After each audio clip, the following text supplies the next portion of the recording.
classical civilization, which occupied the shores of the Mediterranean Sea for almost a millennium and half 950 BC.A.D.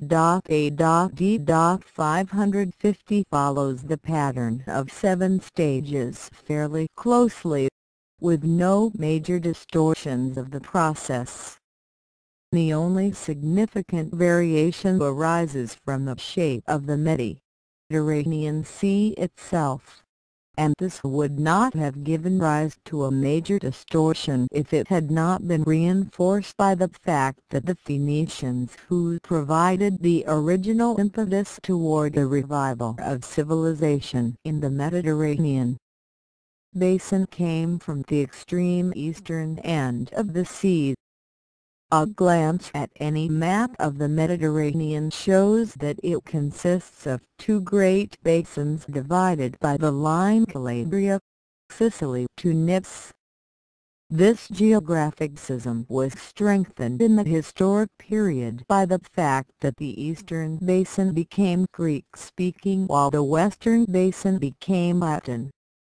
Most important of all, since classical civilization originated near Phoenician influence in the eastern part of the eastern basin and spread along the west-running seaways, the court area and the peripheral areas of Mediterranean civilization became separated from each other by more than the usual chronological lag. Cultural distinctions as well as chronological ones are characteristic of these two portions of any civilization, but usually the periphery tends to surround the core, and such extreme geographic separation does not arise.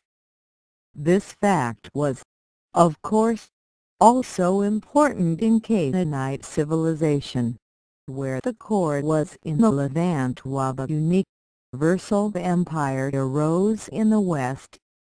In classical civilization, the tendency for the society to split into eastern and western parts was always strong.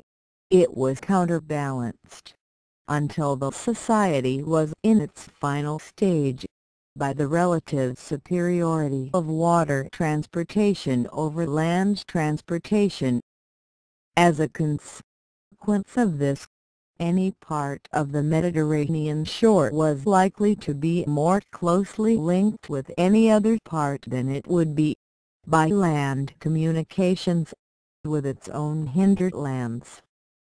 The instrument of expansion of classical civilization was of social organization, slavery.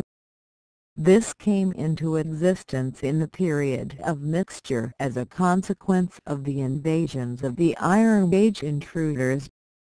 It remained an instrument so long as the slave owners worked closely with their slaves, often in the fields themselves, as Cincinnatus was doing when appointed dictator, because then the surplus from the slave labor which accumulated to the owner from his legal rights over his slaves could be used for some productive use, since the owner's personal knowledge of the agricultural process permitted him to judge where such investment could best be made. But in the later period, when the slaves were operated in gangs in charge of a steward, usually a freed slave, with the owner absent from the estate for long periods, output suffered, investment decreased or was improperly applied, and expansion slowed up.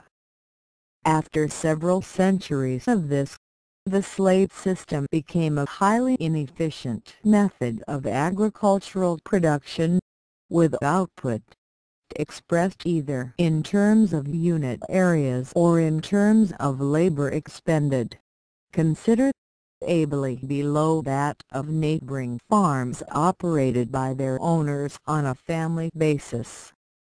Pliny tells us that output per area was much greater on family farms than it was on latifundia.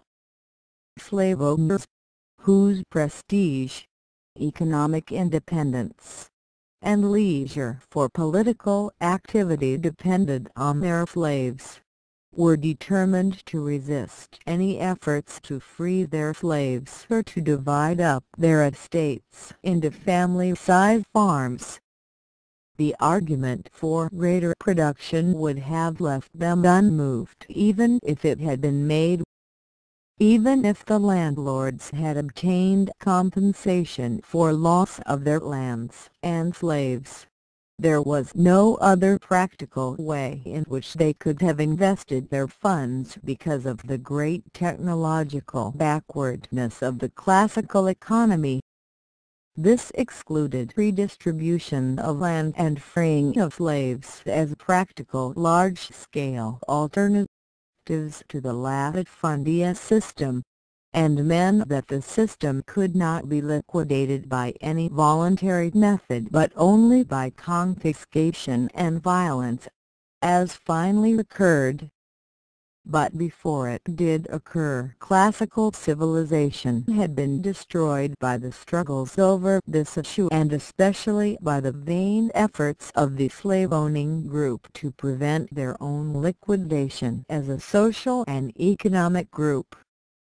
Moreover, replacement of the latifundia by peasant farms would have been no real solution, because it would have resulted in a more equitable distribution of the society's income and ended most accumulation of capital.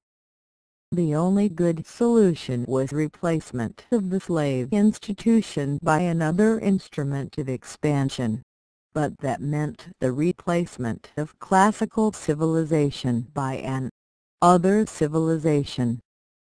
It has sometimes been argued that slavery could not possibly have played the central role in classical civilization which we are attributing to it, because the number of slaves in the society was relatively small and many of them were well treated or were used in essentially non-productive activities,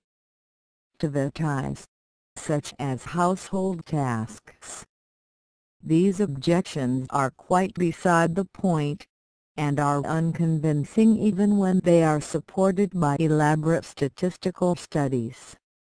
Such statistical studies are based on the available written evidence, mostly Athenian, and do show that the slaves were only a minority of the Athenian population, about 1/4, and were often household servants.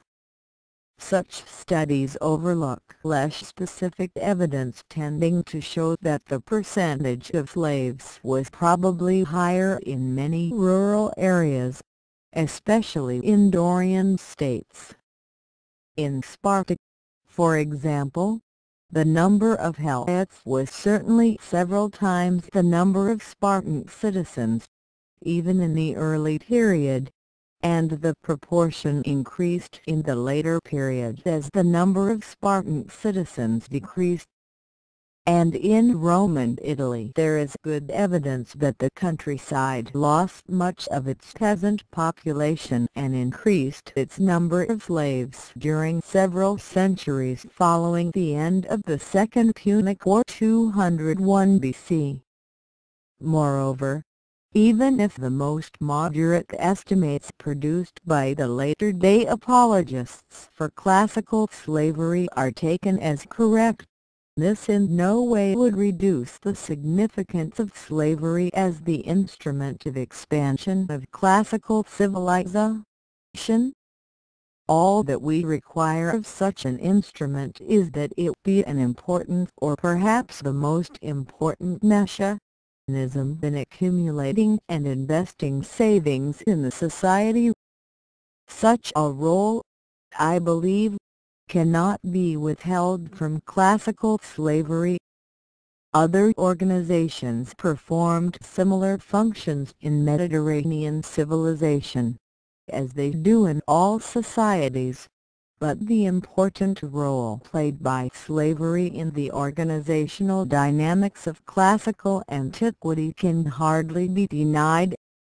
The attempts to deny it, which are frequently quite emotional, even when they are made by classicists who pride themselves on their objectivity, are but one class of examples of a notable weakness in classical studies. This weakness arises from the failure, by the average classicist, to seek a complete and rounded view of classical society. Instead, it is usual to specialize one's attention on a few aspects of the subject, preferably on literature or philosophy or archaeology, or even on only part of one of these, on Greek thought but not on Latin, on Plato but not on Virgil, on Aristotle but not on Theophrastus or Pythagoras or Archimedes, on Athenian excavations but not on Anatolian or on Etruscan ones. And, of course, students who deal with these humanist areas have little time for other aspects of classical society, such as science or mathematics or education, and are most unlikely to have any concern with such mundane matters as technology, economic organization, or the dynamics of social classes. Yet no adequate picture of classical antiquity can be reconstructed without attention to all its aspects. This is a weakness in classical studies that has been remedied to some extent in recent years, but certainly not sufficiently remedied. We still hear a good deal of emotional talk about the Greek miracle or the Greek genius. The Greek miracle is a term applied to the erroneous belief that Greek culture sprang up, fully formed, in no more than a couple of generations out of complete barbarism. This is based upon erroneous ideas about the nature of Greek culture, the speed with which it arose, and the background from which it emerged. To mention only one point, any culture that came from a mixture of Cretan, Phoenician, and Indo-European elements did not start from nothing, or from barbarism. As for Greek genius, there can be no doubt that for a brief period, for a select social group, in a restricted area, there was a great opportunity for men to develop their higher capacities. But there is no need for awe-struck tones implying that some hereditary, biological burst of genius hit, like lightning, among the Greeks in classical antiquity, without leaving any traces of its passage among their descendants over the next 2,000 years. The importance of the Minoan and Mycenaean contribution to Greek culture can hardly be overemphasized. From it came many later ideas about the gods and much mythology.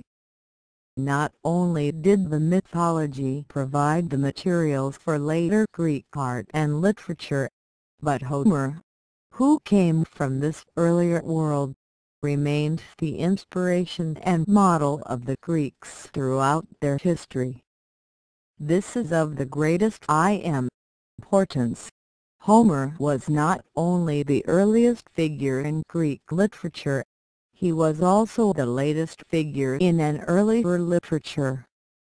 There is nothing primitive, experimental, or unsophisticated in Homer. His poems are not popular folk epics. They are aristocratic heroic sagas. Their chief figures are emancipated, free from social restraints, individualistic, far removed from any tribe or clan with its unexamined social customs or its clinging to the routine of static social life and equally free from any materialistic concerns and from the superstitions and social taboos of economic gain. Their gods are humanistic, and their society is secularized. These are barbarians who have taken over the wealth of the Minoan society and are breaking it up, just as their own tribal units have already broken up. They are enjoying their new, and unearned, wealth, power, and freedom. They have a joy in life and pride in individual brilliance. They have freed themselves completely from the customs of their barbarian forebears. They have no understanding or sympathy for the customs of the submerged lower classes who support them. They are completely unconcerned with problems of production. Was the origin of the wealth they enjoy, with population pressures. Freed from such concerns, they occupy themselves with self-expression and the pursuit of honor and personal glory. This is an aristocratic outlook that ever after dominated Greek culture. This outlook was, as we have said, Mycenaean, but beneath it was another, more elegant yet more irrational tradition, closer to nature and thus both more concrete, more colorful, but at the same time less free and much closer to magic, superstition, and the fertility rites associated with the mysteries of agricultural production. This is the Minoan tradition. From this Minoan tradition comes much that we regard as typically Greek: love of nature, of the sun-drenched land and the mysterious sea, but it also provided the rural superstitions, the mystery rites of fertility, the orgies dimly associated with the intoxicants of Bacchus or the behavior excesses of Dionysius. The best of this tradition is found in Homer's literary expressions, figures of speech, and use of images. The artistic representation of these can be found in the art of the Minoan period and in the words of Homer. From the latter it passed on to the Greeks, so that when they, for example, thought of death and resurrection they thought of the poppy drooping with its seeds as the Minoans depicted it or as Homer described it. Classical culture is a Greek creation.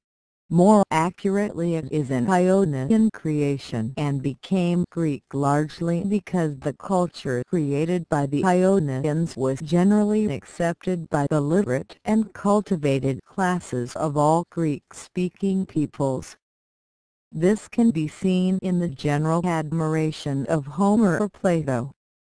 Though this Greek culture was accepted by the Romans, it always remained for them an adopted culture, a garment that was put on and could be cast off without ever becoming an intimate or essential part of the wearer.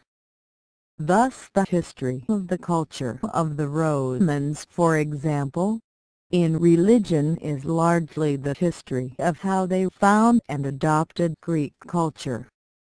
This history began only at a late date, about 200 BC, when the Romans began to learn Greek.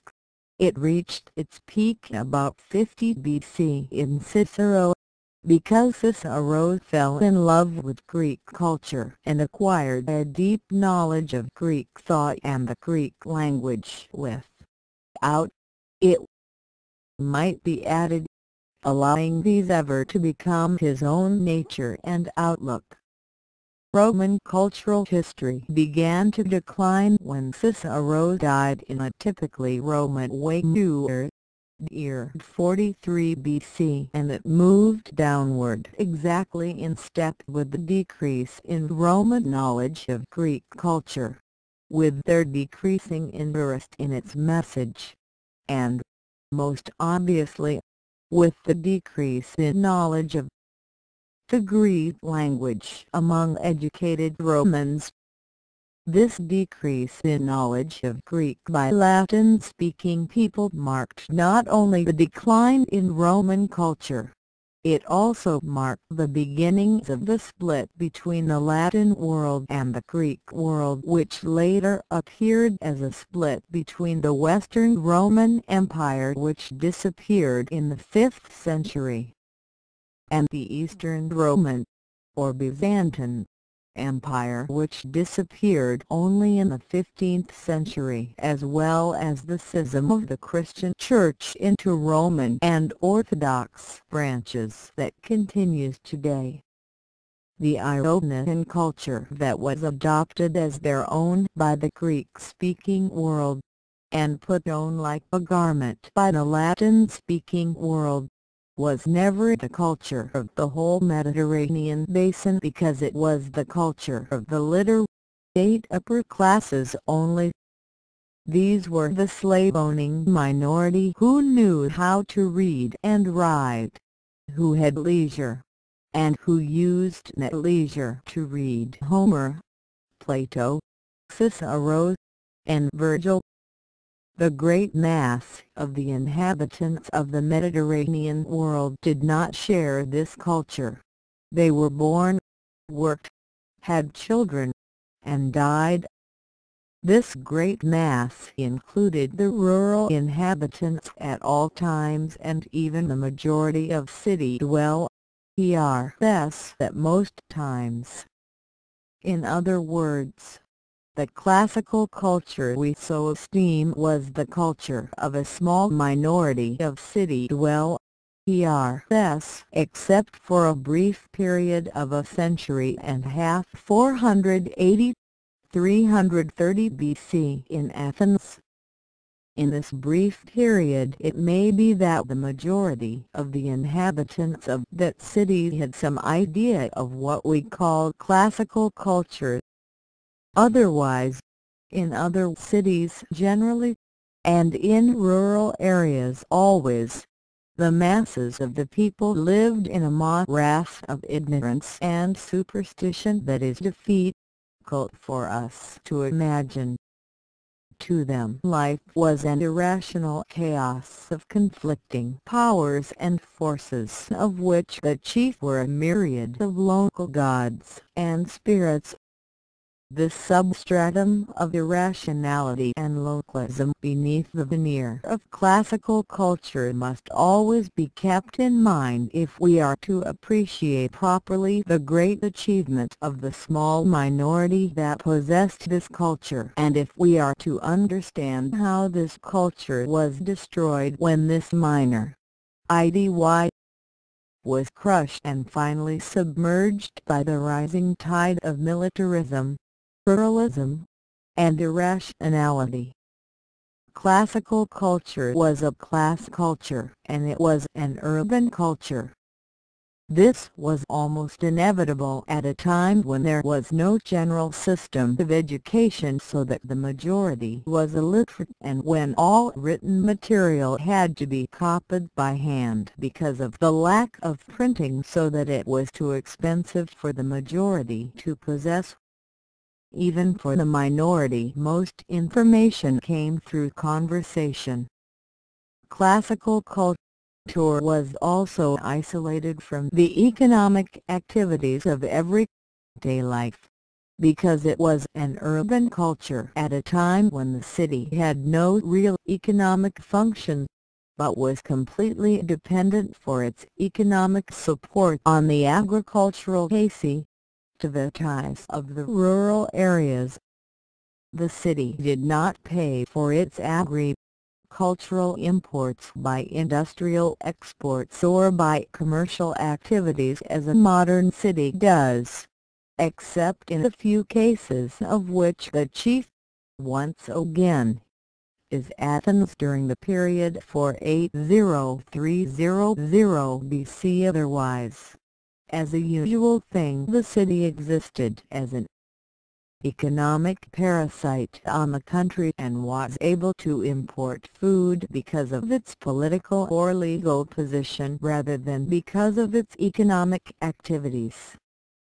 This is merely an other way of saying that classical culture was a class culture, possessed by a small minority of city residents whose legal and political rights permitted them to make economic demands on the rural population and who were able to build up classical culture because their legal rights gave them the leisure to do so. The key to this leisure and to their privileged position is to be found in slavery. Many years ago I took an amazing course in which the whole history of German culture, its literature, music, art, and sculpture, was covered in a single semester from September to January. The most amazing thing about this course was not the amount that was attempted for the professor who taught it, but how successfully it was done. As we raced along, Goethe was covered in 15 minutes, Schiller in 10, Fichte in 5. Later I tried to analyze how this had been done, and realized that the professor had a profound understanding of much that he discussed and that he covered any topic simply by slicing it up into a small number of parts and giving a name to each part. The complex character and achievement of Goethe, for example, were divided into 6 portions.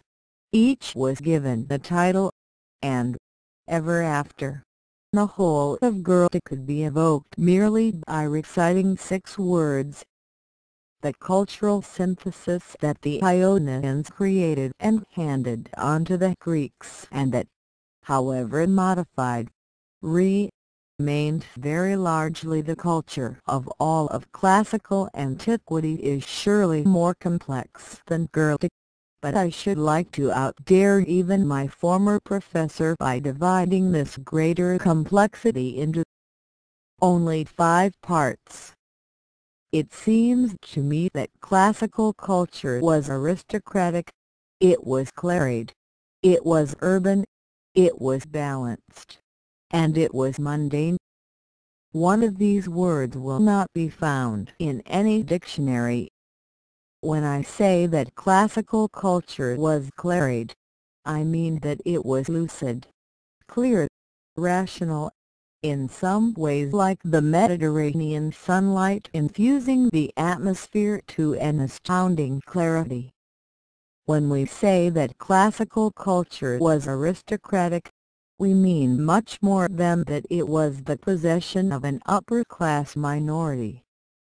We mean that this culture refused to regard either profit or power as goals of life, but rather tended to regard honor and the esteem of one's equals as at least equally worthy goals. It was quite willing to accept a goal for life and an organization of life that functioned economically on a deficit basis, that could not be made available to all men or was not comprehensible to all men, but that had to be supported by many men who could neither share in it nor understand it. This point of view had an aversion to anything practical or vocational. It regarded its goal, honor, as one whose appeal is not like wealth or power automatically appreciated, but one that is achieved by breeding and discipline. It regarded man as by nature close to the gods but very remote from the animals. It did not accept the equality of men, but did insist on a fraternity of equals within its select group of participants. It emphasized the dignity of the individual.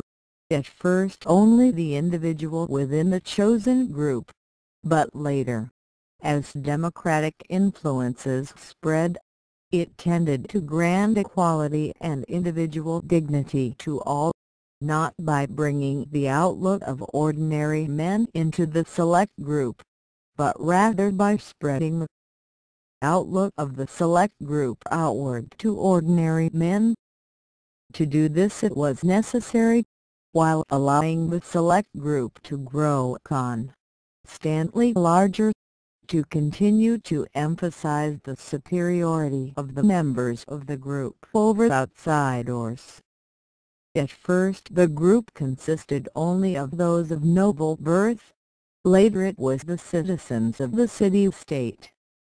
As this group was expanded, emphasis continued on the distinction between free men and slaves, between Greek and barbarian, between those who had the political franchise and those who lacked it. Only when classical culture was in its decline after the time of Christ did it begin to accept the equality of all men.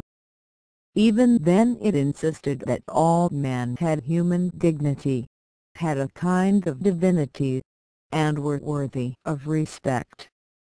Thus to the very end, classical culture kept certain elements of its aristocratic outlook, and never, like the Hebrews, came to regard man as a helpless and cringing worm.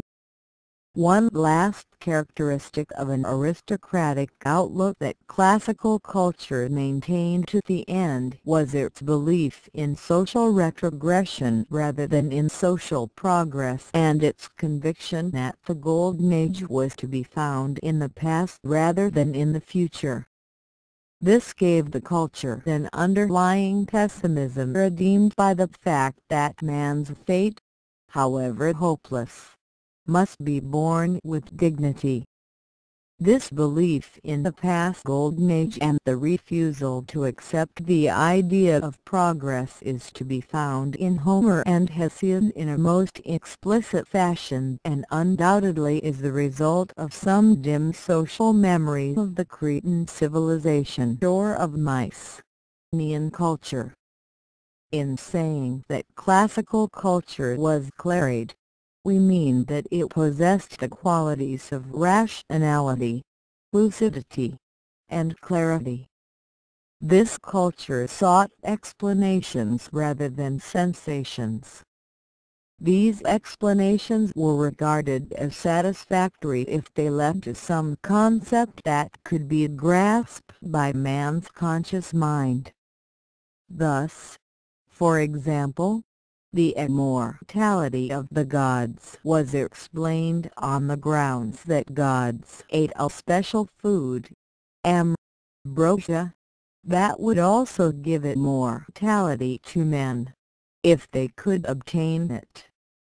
When we say that this culture was urban, we mean that it was possessed by a city-dwelling group who knew one another personally, saw one another frequently, exchanged views by conversation or letter, rather than by media of mass communication, were remote from the productive system, either agriculture or commerce, and regarded loyalty to the state and to its gods as the chief duty and chief privilege of existence.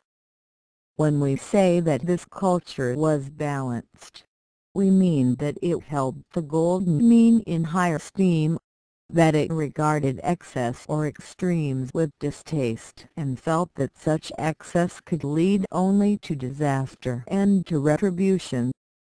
The Expres Zion Golden Mean, the motto "Nothing too much," the idea that excess leads to retribution, nemesis, these are all derived from classical culture. This ideal of balance appeared in their ethics as nemesis, in their politics in the idea that justice was a balance of different elements, in their art as the principle of proportion, in their literature, especially the drama, as the idea that nemesis is always the consequence of hybris, excess of personal pride and self-exaltation in their social outlook, in the belief that society was a balance of different groups or classes. When we say that this culture was mundane, we mean that it was humanistic, anthropocentric, and phys-worldly. It regarded man as the center of everything. It interpreted everything in terms of human aims. It had no real concern with life after death or with the gods, and had no real idea of eternity or of reward or punishment in the afterlife. It had no real idea of the nature of divinity until very late, and then achieved this idea as a consequence of an aristocratic pursuit of truth, a rationalistic pursuit by men with leisure and with no real regard for wealth or power. This mundane character of classical culture meant that this culture, in extreme cases, was materialistic in its outlook, but it was able to escape the ordinary consequences of materialism because of its ideals of aristocracy and moderation. The creation of this synthesis from past elements, some of which like Minoan or Mesopotamian had a long history, explains why there were so few primitive elements in Greek culture and why, when these elements did occasion ally emerge from the submerged or rural masses as in the mystery religions, they were immediately modified or rejected. This also explains why the oldest surviving Greek writer, Homer, was neither primitive nor unsophisticated, but had a simplicity, a gravity, a balance, a dignity, a subtlety, that made him appear as the culmination of a long epic tradition and the last example of a sophisticated culture. This indeed he was, a kind of post-mortem manifestation of the Mycenaean age, looking back on it as a golden age, but nonetheless writing in Greek and thus capable of becoming, as he did become, the model for the future classical culture. The period of mixture of classical civilization covers the Iron Age invasions which destroyed Cretan civilization and continues onward into the period when the Phoenicians began to bring back the basic necessities of civilized living. In our usual arbitrary fashion we might say that the period of mixture lasted from 1200 to 900 and that the following age of gestation covered the next 100 years to about 800 BC. We have already said that classical culture was Ionian. This means that the mixture that created it took place on the shores of the Aegean Sea, chiefly among people who spoke the Ionic dialect of Greek. This means that it was a synthesis from the activities of a relatively small number of persons in a relatively small area.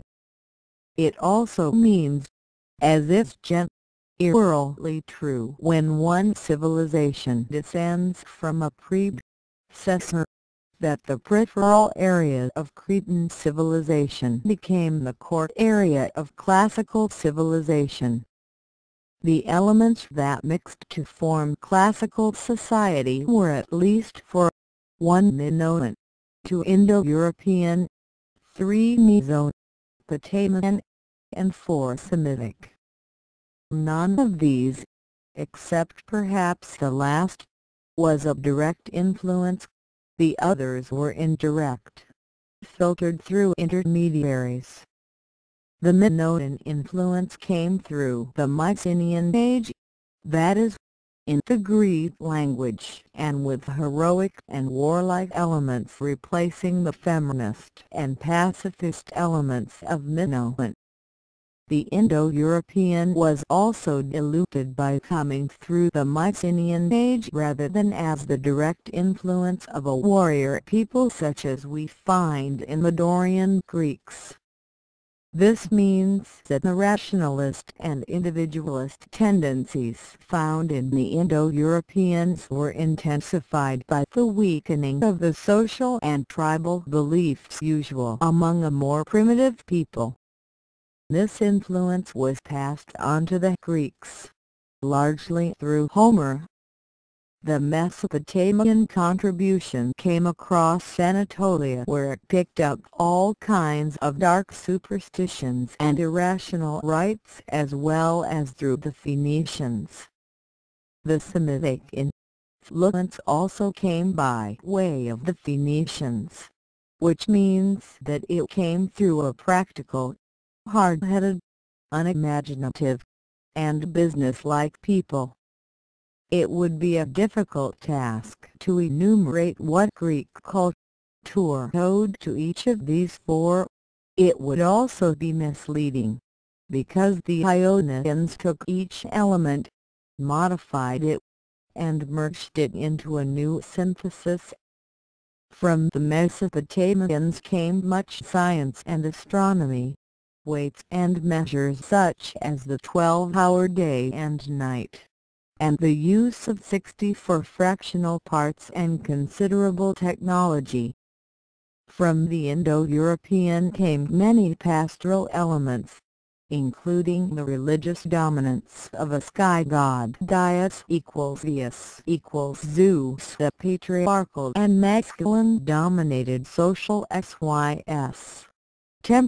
Extreme emphasis on honor, competitiveness, heroism, and war, and above all, rationalism. The last of these is so important that it deserves more detailed consideration. There can be little doubt that the rationalism of the Greeks, which became one of the general qualities of classical culture, was derived from their Indo-European heritage. The same quality is found among the early Persians, for example, in the Zoroastrian religion in an even more definite way, and the Persians are the only Indo-European group on whom we have adequate information that was less culturally mixed than the Greeks.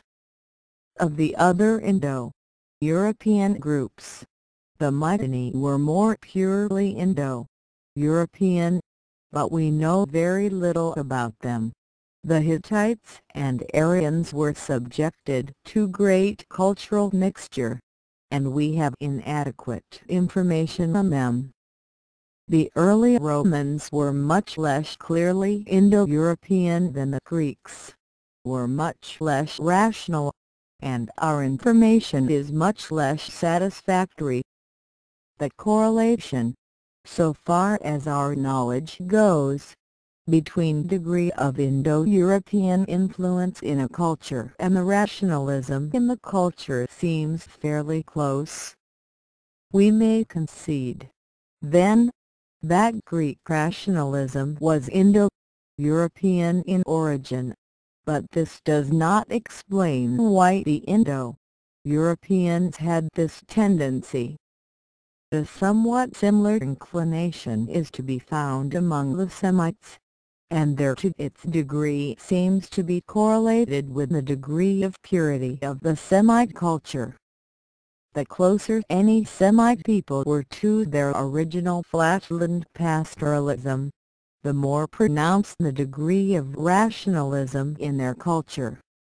The Arabs, who were the most pastoral of all the Semites of which we have adequate knowledge, seem to have been the most rationalist of the Semite migrants out of the Arabian flatland into the vision of history. Similarly, the Hebrews, who were more pastoral than the other Canaanites, were considerably more rational than these others. In fact, the Canaanites of the Levant had a very non-rational culture, so that the emergence of the Hebrews as a separate social group among the Canaanites was, to a considerable extent, marked by the development of a more rational and more historical outlook, as well as by monotheism. The generally irrational character of Canaanite society probably arose from its extensive cultural mixture with local agricultural peoples and with immigrant alpine peoples, such as the Hurrians. The rationalism of the Indo-Europeans appears in their basic thinking habits. Its most notable feature, of course, is the effort to find explanations of events in terms understandable to our conscious mental processes. This leads to pervasive but less fundamental characteristics, such as the tendency to polarized continua that, in turn, leads to the use of two-valued logic in explanations. This last characteristic shows most clearly in the acceptance of the principle of contradiction, the essential feature of any system of two-valued logic and the analysis of observations, in addition to the already mentioned inclination to analysis itself. The earlier civilizations, such as Mesopotamian and Egyptian, were not analytical and had no tendency to seek logical explanation. It would be incorrect to say that they were illogical, for this might indicate that they violated the logical system of which they were aware. Rather, we should say that they were mythological. This means that they did not seek explanation by analysis in order to obtain logical sequence back to a cause. Rather, they found explanation in a story, as we still do in children's tales like how the elephant got his trunk. In our own development toward logical explanation, we find contributions from both the Hebrews and the Indo-Europeans. The Hebrews took the first great step toward the creation of our modern intellectual processes by turning from a mythological to a logical attitude toward the universe. They insisted on a rigid distinction between God and man, between past and future, between life and death, between male and female, especially in regard to deity, between man and nature, between the individual and the group, and between the righteous and the unrighteous. These logical distinctions were not made by earlier peoples, as they are not made, for example, by the Hindus. They were largely destroyed among the other Canaanites because of the powerful influences these received from the Mesopotamian, Hurrian, and Neolithic garden cultures. Similar rationalism is found among the Indo-Europeans. We might explain this quality as one of the attributes of flatland pastoralism, or we might attribute it to the grammatical structure of Indo-European languages and, in that way, trace it back to the common linguistic ancestor of Indo-European and Semite. For Indo-European grammar, with its categories of gender, its sharp distinction of person and number, and its great emphasis on chronological tense, must impress upon any child who learns it a certain amount of logical attitude toward experience. This would be quite different from the experience of the Japanese child, whose language emphasizes in its grammar relative class levels, or of the young Bantu speaker, who has little time emphasis lacking any future tense but divides everything in the universe into a score or so of basic qualitative classes. Of course, we might abandon this rather Platonic effort to explain the logical quality of Greek thought by adopting, instead, the sophist argument that there is nothing really logical about Greek thinking or Indo-European languages, but that we simply call them logical because it is what we are used to in our own culture derived from them. If we do this, it will still be permissible to say that these qualities came into the Greek mixture from the Indo-European element in that mixture. It is obvious that the Indo-European element also contributed to classical culture a large number of material traits. These included horses and war chariots, the use of flowing garments fastened by pins, the toga, iron weapons from the Hittites by way of the Dorians, the wearing of ears, the Megaron-style house, the social inferiority of women, and other features. We have already indicated what the Minoan element contributed to this mixture. It included such very practical things as the Mediterranean diet, as well as less tangible traits such as much of the foundations of Greek aesthetics, the sense of beauty and of proportion, the inclination toward naturalism in art, the love of nature, and the strong sense of community that was such a significant element in the Greek city-state. The development of naturalism out of earlier geometric art about the 7th century is usually regarded as a manifestation of the Greek genius, but might better be regarded as a re-emergence of Minoan tendencies after their submergence by Iron Age invaders. The contributions of the Phoenicians to the period of mixture are well known. Coming late, they included the alphabet, many techniques in metalwork and other productive processes including the goat skin bellows in ironwork, a considerable amount of mythology such as Hephaestus, the god of craft skills, units of weight and measures including money, and many musical instruments and techniques, generally attributed by the Greeks to Cinyras the Canaanite king. In addition, of course, the Phoenicians contributed the basic conditions that led to a revival of civilized living in the West: law and order on the seas, extension of distant trade, reappearance of city life, the recreation of an urban class, and the revival of writing.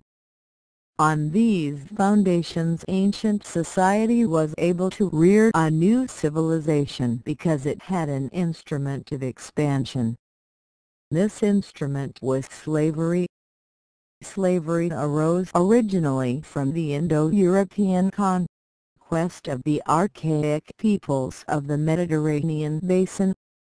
Some of this may have come with the Bronze Age invasions, but the greater part undoubtedly arose as a consequence of the Iron Age invasions. These events created the kind of domestic slavery used in agricultural activities rather than the kind of plantation slavery we generally think of, because that is the kind we know from American history.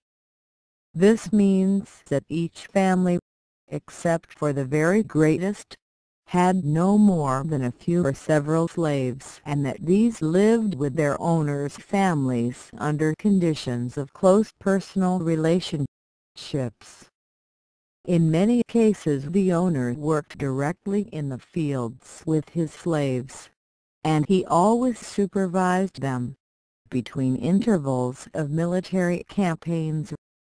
Thus the owner had a personal knowledge of his lands, his slaves, and of agricultural techniques.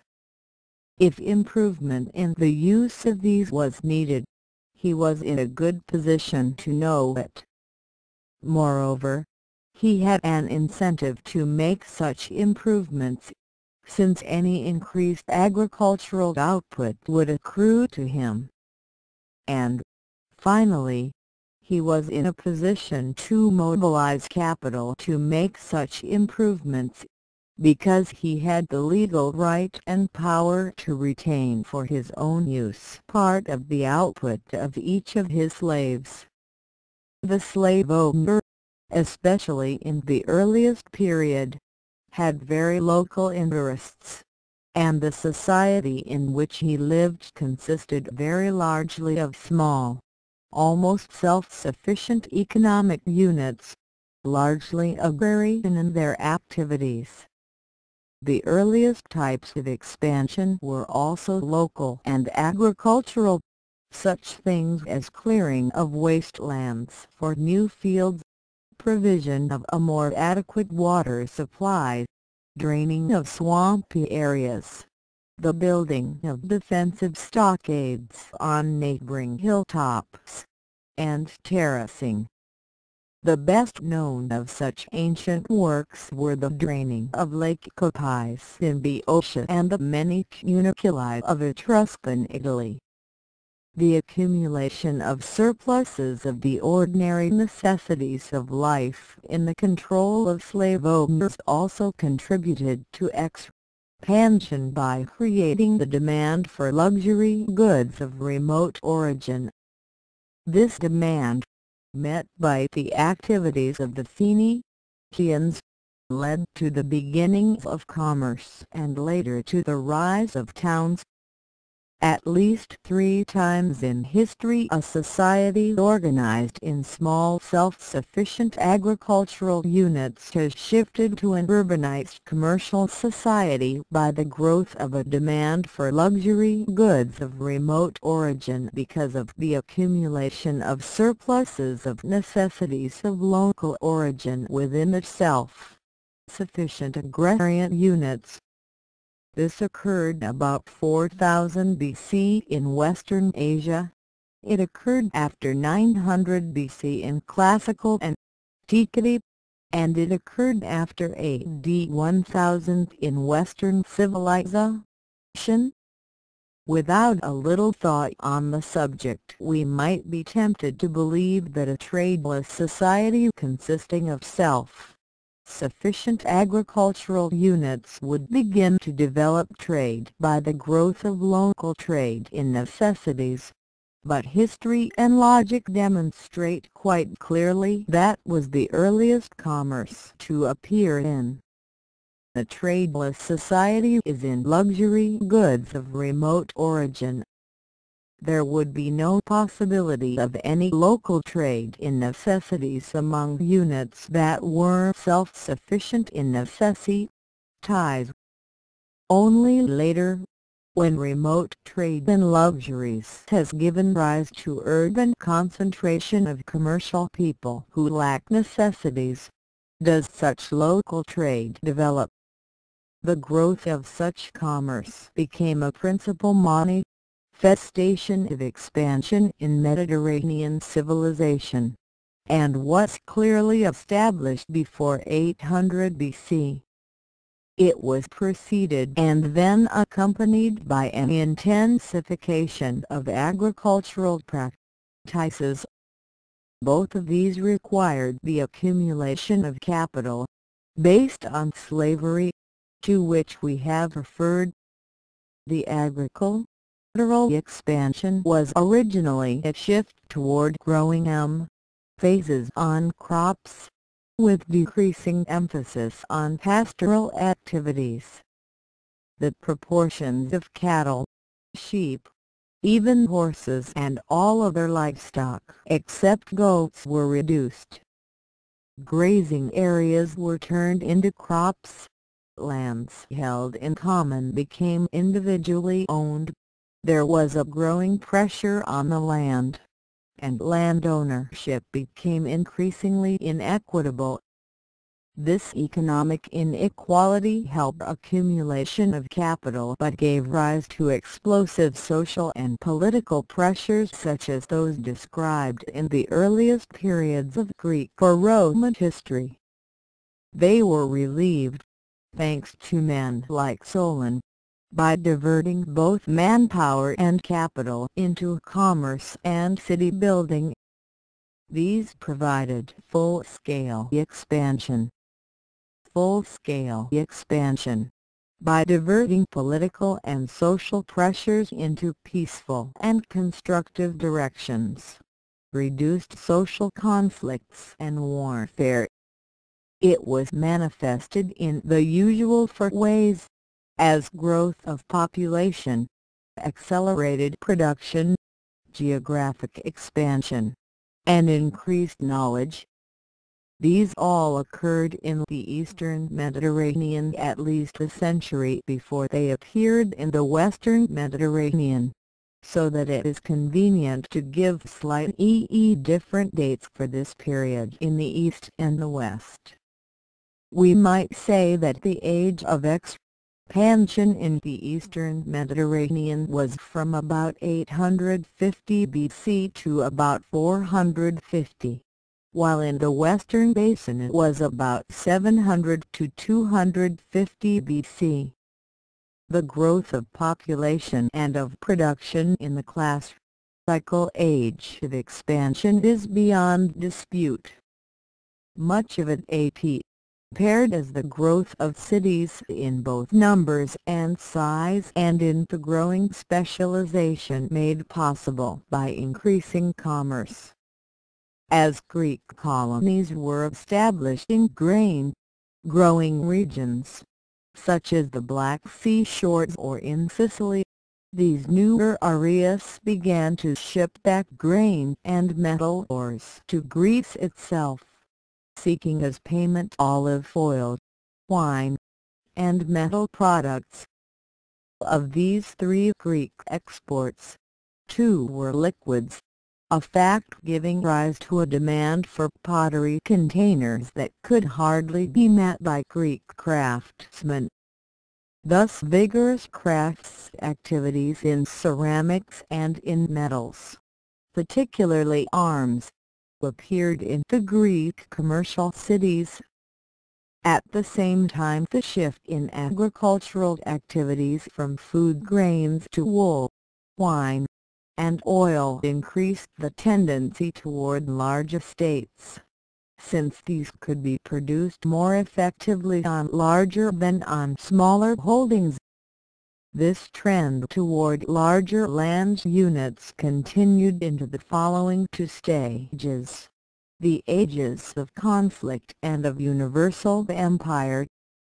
Geographic expansion of classical civilization. In Stage 3 widened ancient geographic knowledge from the narrow area surrounded by monsters that was known by the contemporaries of Homer about 725 BC to a much wider knowledge possessed at the establishment of the museum at Alexandria in the 3rd century. Part of this increase came from the intense period of colonization before 500 BC.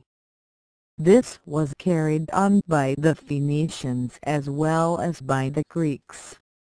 The former established colonies in North Africa like Carthage, in Sicily like Utica, and in Spain like Cadiz. Greek cities, like Miletus, Ephesus, Corinth, and Megara, also sent out colonies. The chief colonized areas were the northern shores of the Aegean Sea, the Black Sea, eastern Sicily, and southern Italy, but there were others outside these limits, such as Naucratis in Egypt and Marseilles in Gaul. In fact, the Greeks penetrated almost everywhere except the Tyrrhenian Sea, including northwestern Italy and Corsica, where they were excluded by the Etruscans, and west of Sicily, where they were excluded by the Phoenicians and Carthaginians. The conquest of Phoenicia by Persia in 538 BC made these great seafaring people a satellite state of Persia, and squeezed the Greeks into the central Mediterranean between Persian pressure from the east and Carthaginian pressure from the west. Since the Persian fleet was largely Phoenician, this pressure on classical civilization, from both east and west, was pressure from Canaanite culture. This pressure was greatly relieved in 480 BC when the Western Greeks, led by Syracuse, defeated the Carthaginians at Himera in Sicily, and the Eastern Greeks, led by Athens, defeated the Persian fleet at Salamis. As a result of these battles, classical civilization was free to determine its own fate until later it finally destroyed the Persian-Phoenician system 333 BC and the Carthaginian-Canaanite system 146 BC. We have indicated that an age of expansion frequently is a period of science and of democracy. This was certainly true of classical civilization. The rise and fall of Greek and, later, of Roman democracy is a familiar story.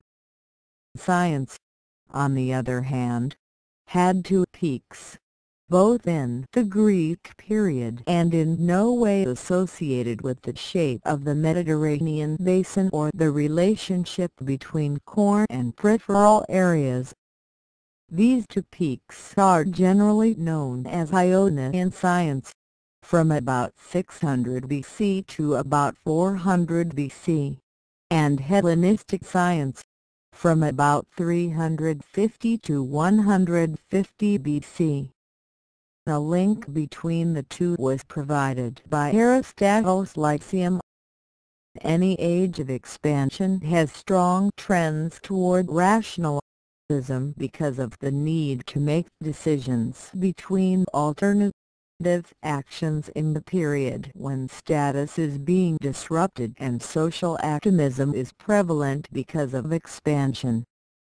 Nevertheless, science, which is, of course, entirely different from rationalism because of its faith in observation, usually flourishes in an age of expansion and is killed off by irrationalism in the following age of conflict.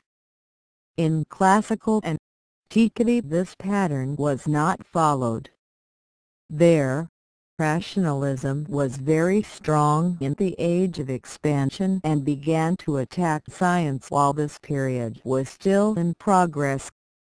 In the following period, science was destroyed, not by irrationalism, but by rationalism.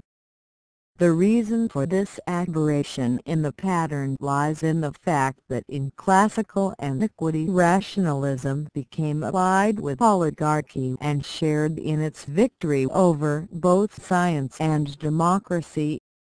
The importance of this on subsequent intellectual history, especially our own, can hardly be overemphasized. It deserves a more detailed examination. We have already said that reality is not completely rational because it consists of continua. Such continua are non-rational and non-logical. They can be handled by various techniques, all of which ultimately fall back on observation through the senses. Such continua can be dealt with simply by action, so that when a man runs or plays tennis we can say that he is dealing successfully with the continua of space and time.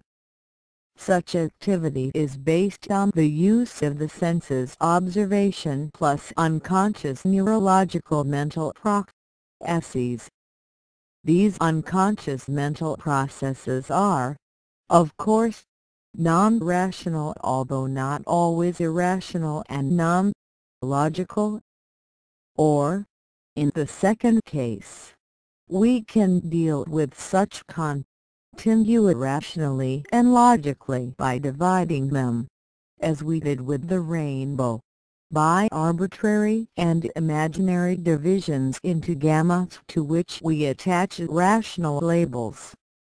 We then deal with these labels or categories by rational processes, but the verity of the conclusions reached by these processes must be checked through sensual observation. A third method of dealing with reality is by pure rationalism, but before we consider this we must say a few words about the Greek effort to use the second method to develop a scientific approach to reality.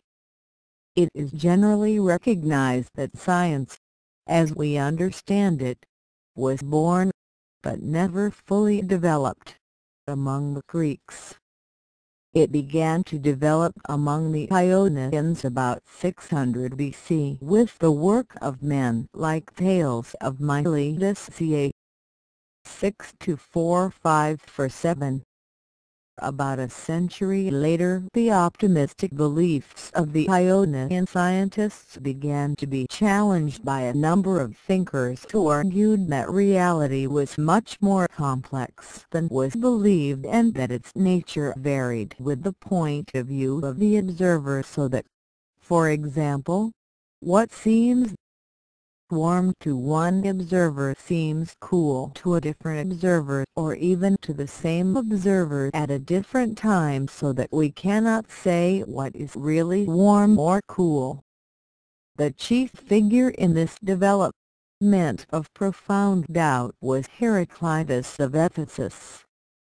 Heraclitus was obsessed with the dynamic qualities of observed reality, or, as we should put it, with the inability of man to deal with continua by any processes based on sensual observation. All is flux, he said. Or again, you cannot step into the same river twice. By this last statement he meant that the river is always changing. If we step into a river even a second after we stepped into it the first time, it is a different river. The first time we step into it, it is the river we have not yet stepped into, while the second time we step into it, it is the river we have already stepped into. These are clearly different rivers, but they are different for other reasons as well. The second time, it is a different river because some of its water has flowed to the sea and been replaced by different water. The fish and plants in it have moved, and its bed and banks have worn away, however slightly. Obviously, it is not the same river. Although our senses can discern the changes only at the end of a long climb, it has changed somewhat in any time, however brief. Similarly, it changes in space. We walk along its bank and say, "Here is the river," but soon it is very narrow, and we say, "Here is the brook." Yet nowhere can we find a spot or a line which separates the river from the brook or the brook from the rill. We say that John's body is renewed every 7 years, its material being completely eliminated and replaced by new material. This process must go on constantly, so that at the end of any time, however small, John is a different person. We thus have no right to expect debts to be paid, because we can never find the exact person to whom we made the loan, and anyone has the right to refuse to repay a loan on the ground that it was made to someone else. If we seek repayment after a long interval, say 10 years, why should he not say, "You have the wrong person. I do not have in my body a single molecule of the person to whom you made the loan 10 years ago"? Of course we might argue, in such a case, that the molecules might have changed but their configuration has remained the same, and the loan was made to the configuration, not to the sum total of molecules. The point of such a distinction between molecules and their configuration, somewhat like Aristotle's distinction between matter and its form, is that matter can be observed by the senses while the form has to be inferred by some mental process.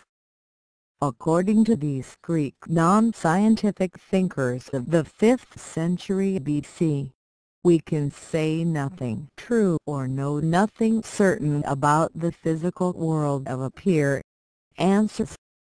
In this world all is flux.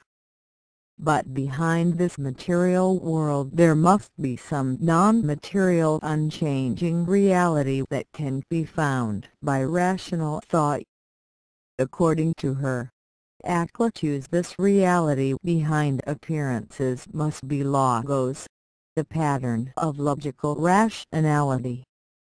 On the basis of arguments such as these there arose a school of rationalists following the teachings of Pythagoras ca. 580–505 BC. To these Pythagorean rationalists the diversity and dynamics of the material world made it unknowable and outside the realm of possible discussion. But behind this appearance of things, which was really illusion, was reality. Such reality was rational and logical. Accordingly, reality could be found by reason and logic alone, without any appeal to the senses or to observation.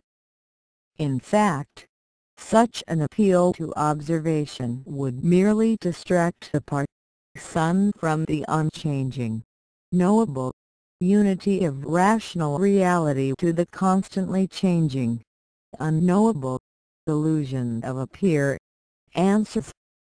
This dichotomy between appearance and reality became basic in the outlook of the Pythagorean rationalists such as Pythagoras himself, Socrates, Plato, or the early Aristotle. They insisted that knowledge could be obtained not by approaching the material world through the senses but by turning away from the material world which was unknowable illusion to reality which was rational and notable. Reality was to be found by the use of reason and logic alone, because it was rational and logical. This involved the unstated assumption that man's rational and logical mental activities run parallel to reality and reflect it without any physical link between them.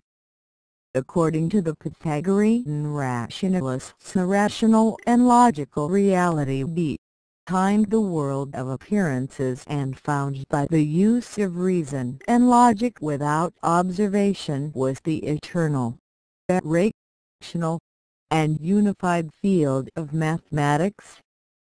Our knowledge of these things was not based on observation but on reminiscence. Learning does not consist of putting anything into the mind but in recalling to the mind from its hiding place in the memory what the mind really knew all the while from some earlier existence or merely from its own structure. This process of remembering mathematics is demonstrated in Plato's Meno. the best-known case of an individual starting out as a follower of the Ionian sciences and then becoming a Pythagorean rationalist is to be found in the autobiographical remarks which Plato put into Socrates' mouth in the Phaedo. In earlier years, he said, he had been a follower of the natural philosophers, that is, the scientists, and even for a while had accepted the teachings of Anaxagoras, but he soon discovered that the senses were not dependable and that the views of scientists were never in agreement and were always changing. Accordingly, he had abandoned dependence on the body and discovered that truth could be found by reason alone. The real philosopher, he felt, should be glad to die, because this would free him from the confusion of the body and the senses. That knowledge of the essence of things must be sought with the mind alone, not introducing or intruding into the act of thought the sight or any other sense along with reason. He who has got rid, as far as he can, of eyes and ears and, so to speak, of the whole body, these being in his opinion distracting elements which, when they infect the mind, hinder it from acquiring truth and knowledge, I decided, he said, to take refuge from the confusion of the senses in argument and by means of argument alone to determine the truth of reality. The truth thus revealed is recollection, recalled from a previous existence, and its truth is not to be tested, as a scientist would do, by observation but simply by the mathematical rule that all inferences deduced from it are mutually consistent.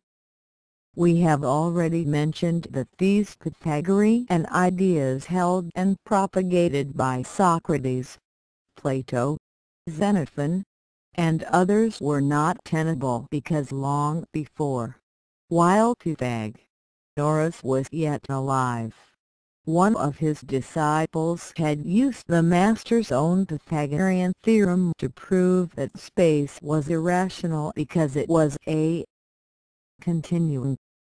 This means that it was possible to prove the irrationality of reality by purely rational mathematical arguments, and that, accordingly, the fundamental assumption of this school about the rationality and logic of reality was false.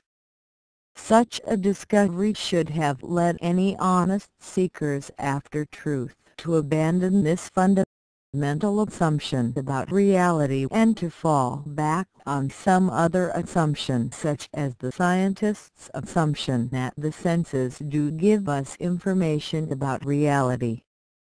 The continued adherence by the rationalist school to beliefs they knew were false can only be explained on the ground that they had an interest in these beliefs beyond their devotion to truth. Naturally, this interest was not stated by these people publicly. At least, no such statement appears in the ancient evidence. So once again we must rely on inference. The key to the thinking of the Pythagorean rationalists lies in their fear of change and hatred of change. Beyond the ordinary change of the physical world, they saw the social change that, for centuries, had been spreading political power and economic benefits wider and wider. There can be no doubt that the Pythagorean rationalists resented these political and social changes and wished to deny the possibility and reality of change. Pythagoras himself was the founder of an international oligarchic conspiracy, the Pythagorean Brotherhood, which operated out of Crotone, in southern Italy, until it was forced to flee from that city by a democratic uprising about 510 BC. Thereafter this organization centered in Thebes in Boeotia. In international affairs it operated in support of the oligarchic states and in opposition to the democratic states, like Athens. In intellectual matters it attacked Ionian science, the sophists, the philosophic nominalists, and the upholders of democracy and of human equality. The latter groups had become allied and, in some cases, identified for logical and historical reasons. Until the end of the 7th century the Greeks lived in a fairly static society in which each individual's position was based on status rather than on choice or conscious decision, and in which it was rare to meet any person with different customs or ideas than oneself. Accordingly, it was but natural for the Greeks to assume that the ideas and customs that they practiced themselves represented intrinsic and innate human nature and absolute truth in a system of absolute and universal values. The growth of commerce and of colonial expansion gave a rude shock to these ideas by showing the Greeks people with ideas and customs different from their own and often antithetical to theirs. The culmination of this educational process is to be seen in Herodotus, who is almost gullible in his readiness to believe that non-Greeks can practice almost any social customs. Experiences such as these could hardly fail to make a thoughtful people begin to examine the basis of their own customs.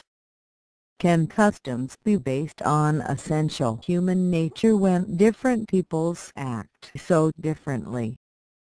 Or can there be any absolute value systems or social standards when different peoples have such diverse convictions?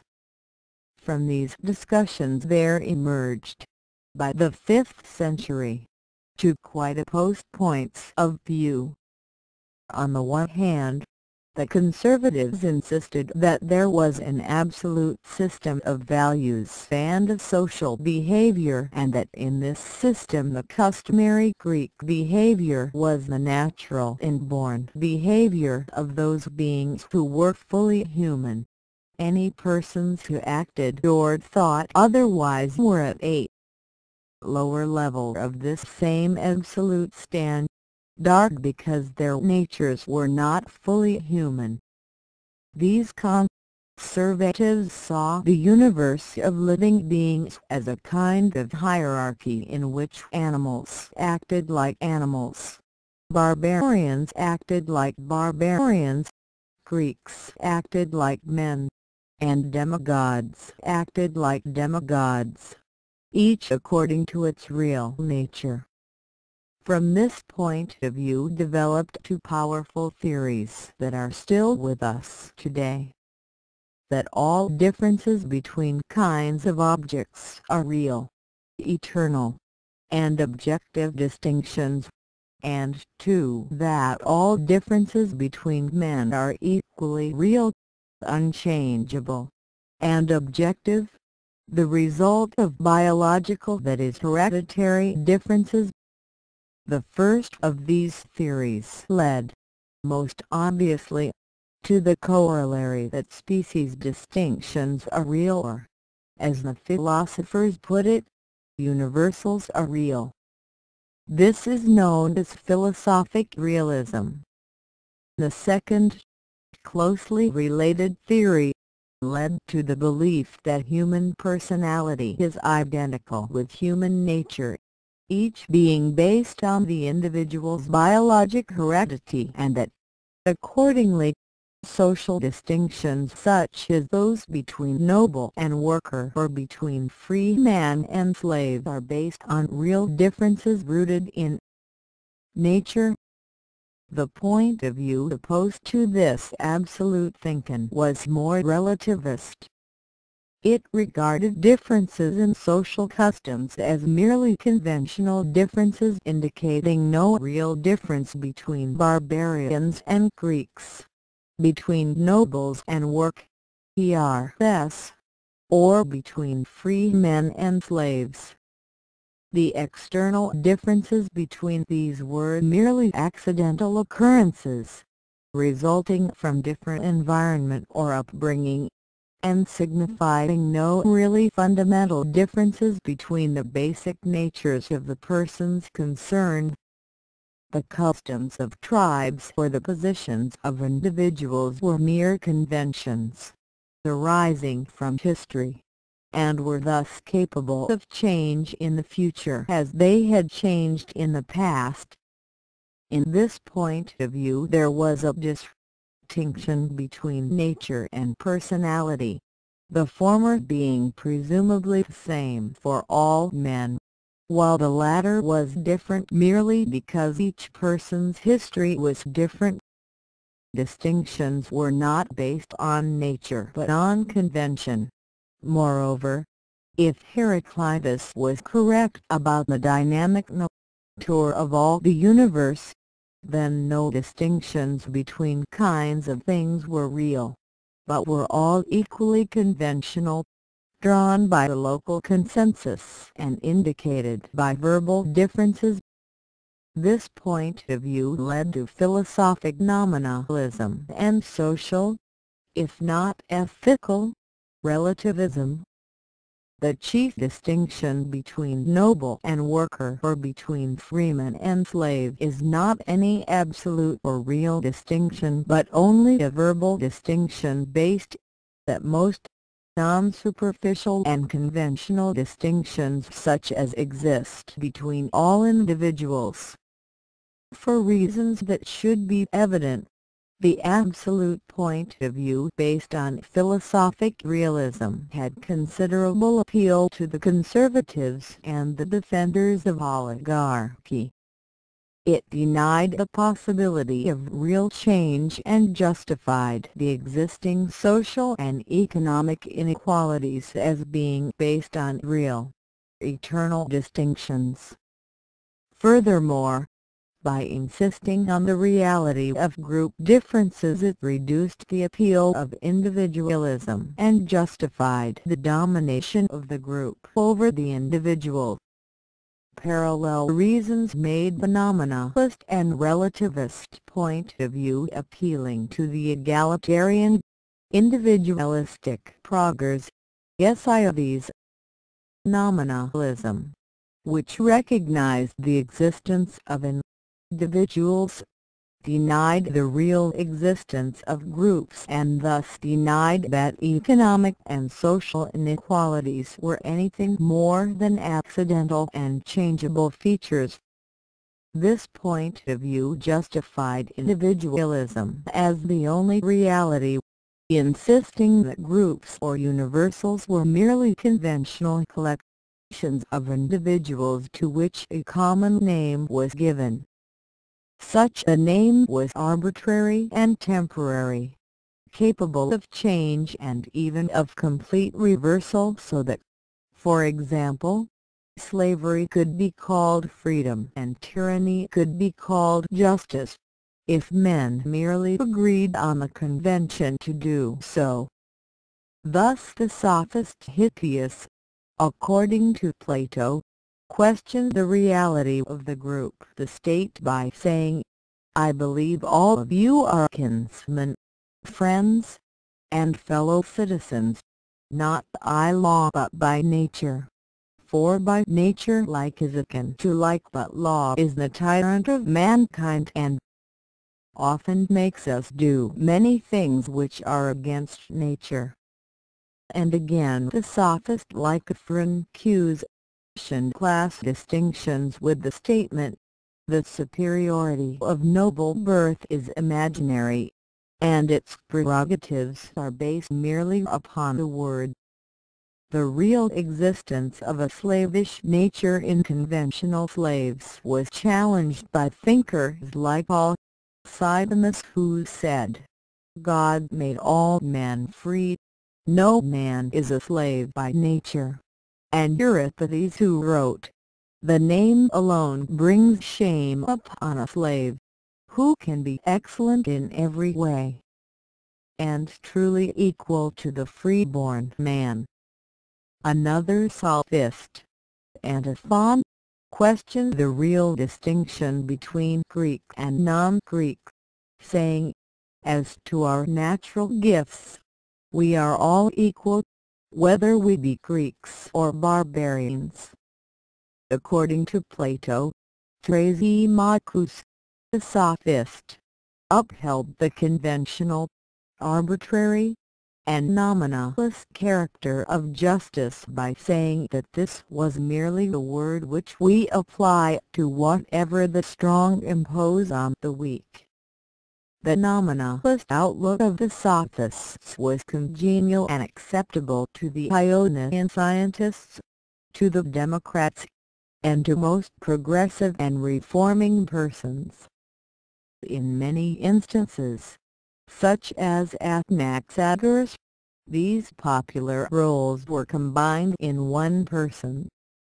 In any case, they were closely allied. This alliance, for a generation 461 to 429 BC, was under the leadership and patronage of Pericles, in whose kitchen cabinet at Anaxagoras was a prominent member.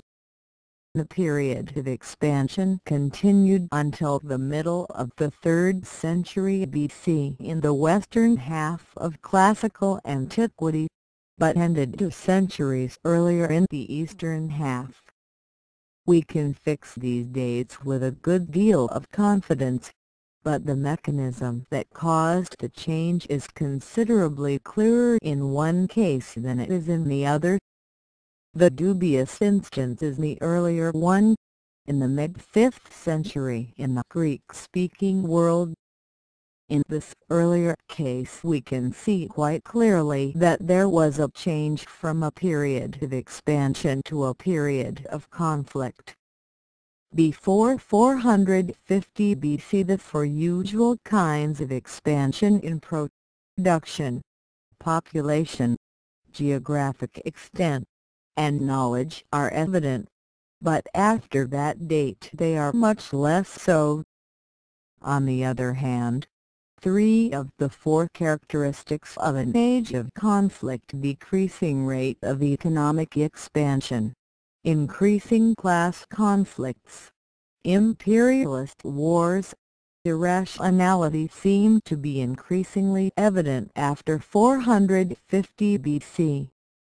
If we move further away from this demarcation date, to compare, for example, 500 BC with 400 BC or 550 BC with 350 BC, it becomes even clearer that the culture has passed from expansion to conflict.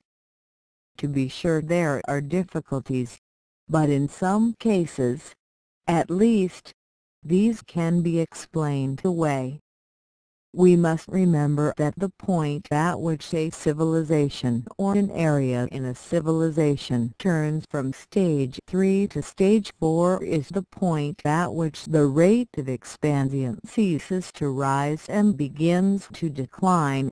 It is not the much later point at which expansion itself ceases and is replaced by contraction. There is thus a considerable length of time between these 2 points during which expansion continues, but with a decreasing rate. In the case of a core area, such as Greece, the difficulty in determining the date is increased by the fact that the rate of expansion itself is still continuing to rise in more peripheral areas such as the western Mediterranean, and the helpful influence of prose parody there can serve to conceal the less optimistic picture in the older area. Other sources of ambiguity in demarking the two stages from each other arise from closely related conditions. The ending of geographic expansion and of the growth of knowledge is difficult to establish in the core of any civilization, as long as that civilization is continuing to expand in its peripheral areas. In fact, the expression geographic expansion can apply only to the society as a whole and could never be established for some limited portion of it. On the other hand, it does seem likely, although the evidence is not available, that the growth of knowledge, for the ordinary Greek, ceased to increase in the 4th century. The wars, insecurity, and general confusion that became endemic in Greek life after 430 BC must have made it increasingly difficult for the ordinary Greek, that is, the one who lacked the leisure provided by slave ownership, to obtain information. The established methods by which information was diffused in Greek society, through conversation rather than by reading, and thus through such periodic gatherings as the Olympic Games, the Panathenaic festival, and visits to the local agora, as well as the more irregular intercourse provided by visits from foreign celebrities, or journeys to places like the Delphic Oracle. All these weak and as methods of communication for the ordinary non-slave-owning Greek after 430 BC. The possibility of becoming literate or of obtaining information from written works may also have decreased about this time, or a little later, for the non-slave owner. On the other hand, these written sources of information may well have increased in availability for leisured slave owners for a long time after the 5th century BC. If the cessation of the 4 aspects of an age of expansion is difficult to establish for Greece in the 5th century, the advent of at least 3 of the 4 aspects of an age of conflict is easy to demonstrate. There clearly was a decreasing rate of economic expansion, at least after 400 BC, for the economic troubles of Greece in the 4th century and later are notorious. The growth of class conflicts seems equally evident. Of course, it might be argued that such class struggles were always present in Greece, and, within limits, that is true. Social tensions had reached a very high peak in the period of transition from gestation to full expansion, but had then subsided only to rise again at the transition from expansion to conflict. In Athenian history, where our historical evidence is more adequate than elsewhere, there can be no doubt that social tensions reached a high point in the period between Draco and Solon, say 600 BC, and then subsided to a low point about 500 BC, just before the Persian Wars, only to rise again about 400 BC. Moreover, the kind of class conflict was different in the earlier period than it was in the later one. In the former, the struggle was between the forces of dynamicism of the age of expansion and the efforts of the older dominant groups to prevent change and to maintain the static social conditions of the period of gestation. Draco and his supporters wished to maintain the noble-dominated, self-sufficient, largely moral economic units of the earlier period, and sought to resist the growth of such innovations as the expanding money economy, the growth of commerce, the development of city life, the rise of a middle class founded on commerce, the shift to a more democratic military force based on infantry from the older system based on the use of shari, OTS by a hereditary nobility, and the resulting modifications of law and justice inevitable with increased social change. This kind of conflict was based on tensions of development in which older ways of providing for human needs resisted the innovation of new methods for providing for these needs. Such tension is endemic in any dynamic society, and, from it, social conflicts can arise at any time. The increased social conflicts that arose after 450 BC were quite different, being caused by tensions of evolution rather than by tensions of development.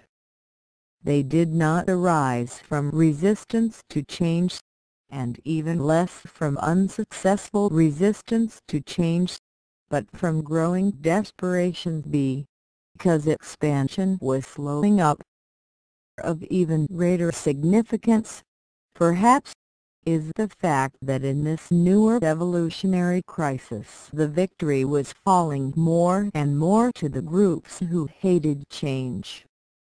This triumph of the reactionaries had occurred occasionally in the earlier period of acute developmental tensions, most notably in Sparta.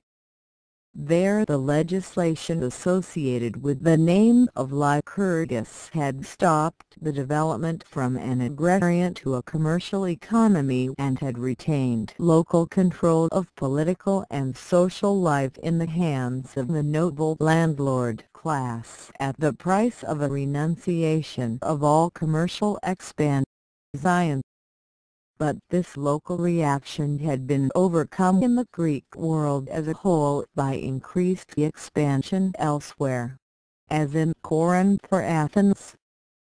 This is, of course, the clear case of geographic circumvention to a local reactionary triumph. But in the period after 400 BC in the Greek world there was a general triumph of the forces of reaction. This can be seen in the victories of Sparta, Thebes, Macedonia, and Rome, all of whom supported the oligarchic groups over the democratic groups in each state they attacked. The growth of class conflict in the period after 430 BC can be seen in the writings of the enemies of democracy such as Aristophanes, Xenophon, or Plato, but is most clearly shown in Thucydides. The latter describes the way in which each state became divided into two classes: the democratic group favorable to Athens and the oligarchic group favorable to Sparta. The bloody reprisals these two groups inflicted on each other provide some of the most violent pages in Greek history. In Corcyra, where this schism appeared in one of its earliest and most unhappy examples, the Potu large party obtained support from the rural slaves by offering them emancipation, while the oligarchic group hired mercenary fighters from neighboring areas, and each group set out, generally successfully, to massacre the other. Closely related to these growing class conflicts was the increasing evidence of imperialist wars. In the earlier periods there had been political conflicts, but the economic expansion of each state, either intensively as a shift from agriculture to commerce and handicrafts or extensively as colonial expansion, had usually taken place without head-on collisions. but by 450 BC expansion was increasingly extensive rather than intensive, and was more and more likely to seek political support for its extension because more than one group, each backed by its own state, was trying to expand into the same area, or into an area already occupied by a third group. These two modifications in the nature of expansion are characteristic of the shift from a period of expansion to a period of conflict. When an organization becomes institutionalized, it resists structural changes and thus decreases the amount of intensive expansion which can be achieved only by structural changes, but still seeks to expand extensively by spreading its institutionalized structure over wider areas of exploitation. When numerous groups seek to do this, the limited number of such wider areas makes conflicts arise. Each group seeks to support its extensive expansion by political force, and the result is imperialist war. Indeed, one of the most notable characteristics of any age of conflict is the effort to achieve economic expansion by political rather than by economic means. Here again Thucydides provides our most reliable evidence. The growing rivalry of diverse economic imperialisms is well shown in his writings, and culminated in the clash between Corinth and Athens in the Adriatic. Athens had come to dominate the commerce of the Aegean in the first half of the 5th century as Corinth dominated that of the Adriatic. When Athens tried to push into the Adriatic, allying with Corcyra to do so, Corinth called upon its ally, Sparta, and the fierce struggle began. It is clear that this Athenian effort to push the fairly primitive commercial economy into an area already occupied by a similar economy was unnecessary and was a result of the institutionalization of that system. But we do not know enough about the Greek economy of the day to say exactly how the system was institutionalized and how it could have been reformed. We cannot ask of any economic system that it expand beyond the limits of its own technical knowledge or of its own social traits, but we have the right to expect that it utilize these before it seeks to expand by taking wealth from its neighbors. From this point of view, it seems quite evident that Greek agriculture was far from exploiting its available resources when the imperialist wars began in the 5th century. At that time grain, usually barley, was grown in a two-field system in which the field was left fallow alternate years. This was equivalent to tilling only half the land each year. The fallow was left to recover the nutritive elements in the soil, nitrogen, and to a lesser extent the moisture. The latter could undoubtedly have been increased to some extent by irrigation, but a lack of private enterprise hampered this. As for the nutritive elements, these could have been increased sufficiently to reduce the fallowing to 1 year in 3, or even to eliminate it completely. The Greeks were fully aware of the nitrogen-providing qualities of leguminous crops. Clover is mentioned in the Odyssey, and alfalfa came from Persia about 480 BC. Other legumes were known, and their function as green manures was fully known to Xenophon and Theophrastus, yet were rarely used. The use of lime. Charles and various volcanic soils as inorganic fertilizers was also known, above all to Theophrastus. Yet these improvements were generally neglected. The causes of this neglect are to be attributed to a general lack of enterprise associated with a long-established slave system and the growing idea that agricultural labor was a menial activity beneath the dignity of free men.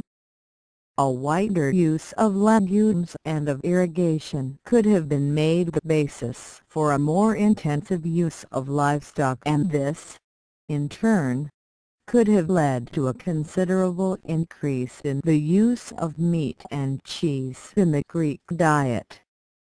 But, as long as so much of agricultural labor was slaves, and these could be fed on barley and fish, there was little incentive to seek improvements in diet. To some extent such improvements in living were hampered by poor transportation, especially by inadequate harnessing that made it hardly worthwhile to use draft animals, so that heavy work had to be done by slaves. Here again the existence of slavery undoubtedly discouraged innovation. The slaves had to be fed 365 days in the year and had to be kept busy, so there was no real profit in any inventions that would reduce the work of slaves, since their field work in agriculture kept them busy only a small part of the year. Fields were plowed 4 or 5 times in the year, and each time were plowed over and over again in many directions until it was no longer possible to see in which direction the plow went last. The clods were broken up with mattocks. Although this used enormous labor, it was recognized that any increase in efficiency would merely have served to increase the periods in which the slaves were idle. It was difficult to turn slaves to other activities such as vine dressing or olive trimming because these required too much skill for ordinary slaves. In a similar way, deep plowing and drill planting of seed were known to produce superior crops but were not used for lack of enterprise. On none of these matters can we be very certain of our interpretations, because the facts are rather scanty, but it does seem that the Greek economic system, especially in agriculture, ceased to improve after 400 BC, even though the knowledge that could have made improvements possible was available. Undoubtedly this had a considerable influence on the growth of imperialist wars, and seems to indicate that slavery had become an institution. The fourth aspect of any age of conflict, increase in irrationality, is lacking in the Greek world after 450 BC and was generally rare in classical antiquity, even when this society was clearly deep in its age of conflict. One reason probably lies in the general tendency toward rationality that existed among the Greeks and that we have tried to attribute to their Indo-European heritage. Of even greater significance was the alliance, already mentioned, between rationalism and the triumphant oligarchy. The critics and enemies of democracy and of the whole Athenian way of life, with its emphasis on change, commerce, and social equality, formed a motley bloc made up of the philosophic realists, the conservatives and rationalists, especially the Pythagoreans, the defenders of nobility, of oligarchy, and of the state's authority, the admirers of Sparta, and the enemies of science. These groups were broken and disorganized for almost a century after the revolt at Carroll 510 BC and were kept off balance by the long series of political and economic successes of the Athenian democracy. But when these successes were followed by a longer series of disasters after 431 BC, the oligarchic bloc began to organize. It is extremely likely that the nucleus of this revived oligarchic movement came from the Pythagorean refugees in Thebes. In any case, it brought together the diverse groups we have mentioned. The greatest figure in this group was Plato, who, like Anaxagoras a century earlier in the opposing bloc, combined many diverse trends. The writings of Plato remain as the most successful statement of the oligarchic rationalist position, although it is frequently stated even more explicitly elsewhere, as in some of the early works of Aristotle when he was still the Platonic rationalist, especially the first book of the Politics. The rivalry between these two blocks appeared repeatedly in the public controversies of Athens during the century 450–350 BC and even later.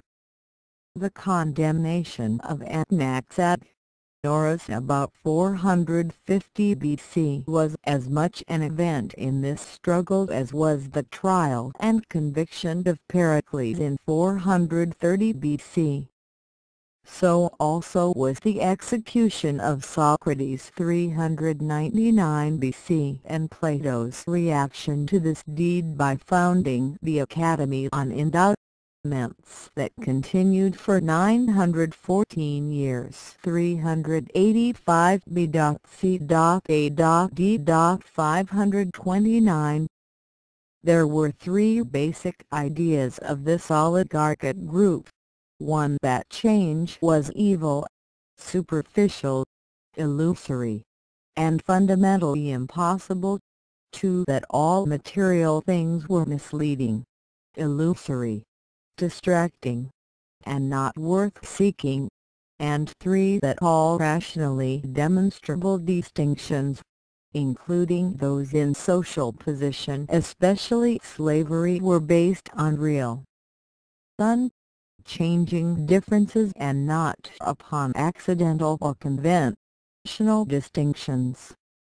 These three ideas together would serve to stop all efforts at social change, economic reform, or political equality.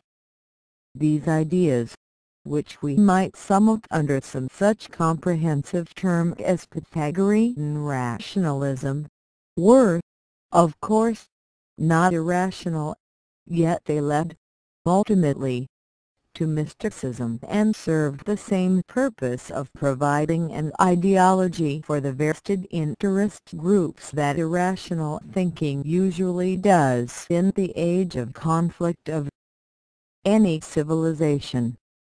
In the age of conflict of classical antiquity, these ideas generally triumphed, although they were challenged, generally with little effect, by the later Aristotle after 343 BC, by Epicurus and Lucretius, and by numerous minor thinkers in the late Hellenistic and Roman periods. When, in the latter period, some of the sophist ideas, such as the conventional nature of slavery, became widely accepted, they were combined, as in Stoicism, with resignation and acceptance of the external appearances of things to a degree that entirely cancelled the dynamic and progressive influence they had possessed. When advocated by the sophists, It might be pointed out at this time that the triumph of the vested interest groups, the oligarchy, in the struggles of the age of conflict of classical civilization resulted in the social, political, and economic triumph of the oligarchy over the progressive and revolutionary forces. This led to the survival of the works of the intellectual supporters of oligarchy, such as Plato, Xenophon, and Cicero, and to the loss of most of the works of the opposite side, such as the writings of the sophists and Ionian scientists.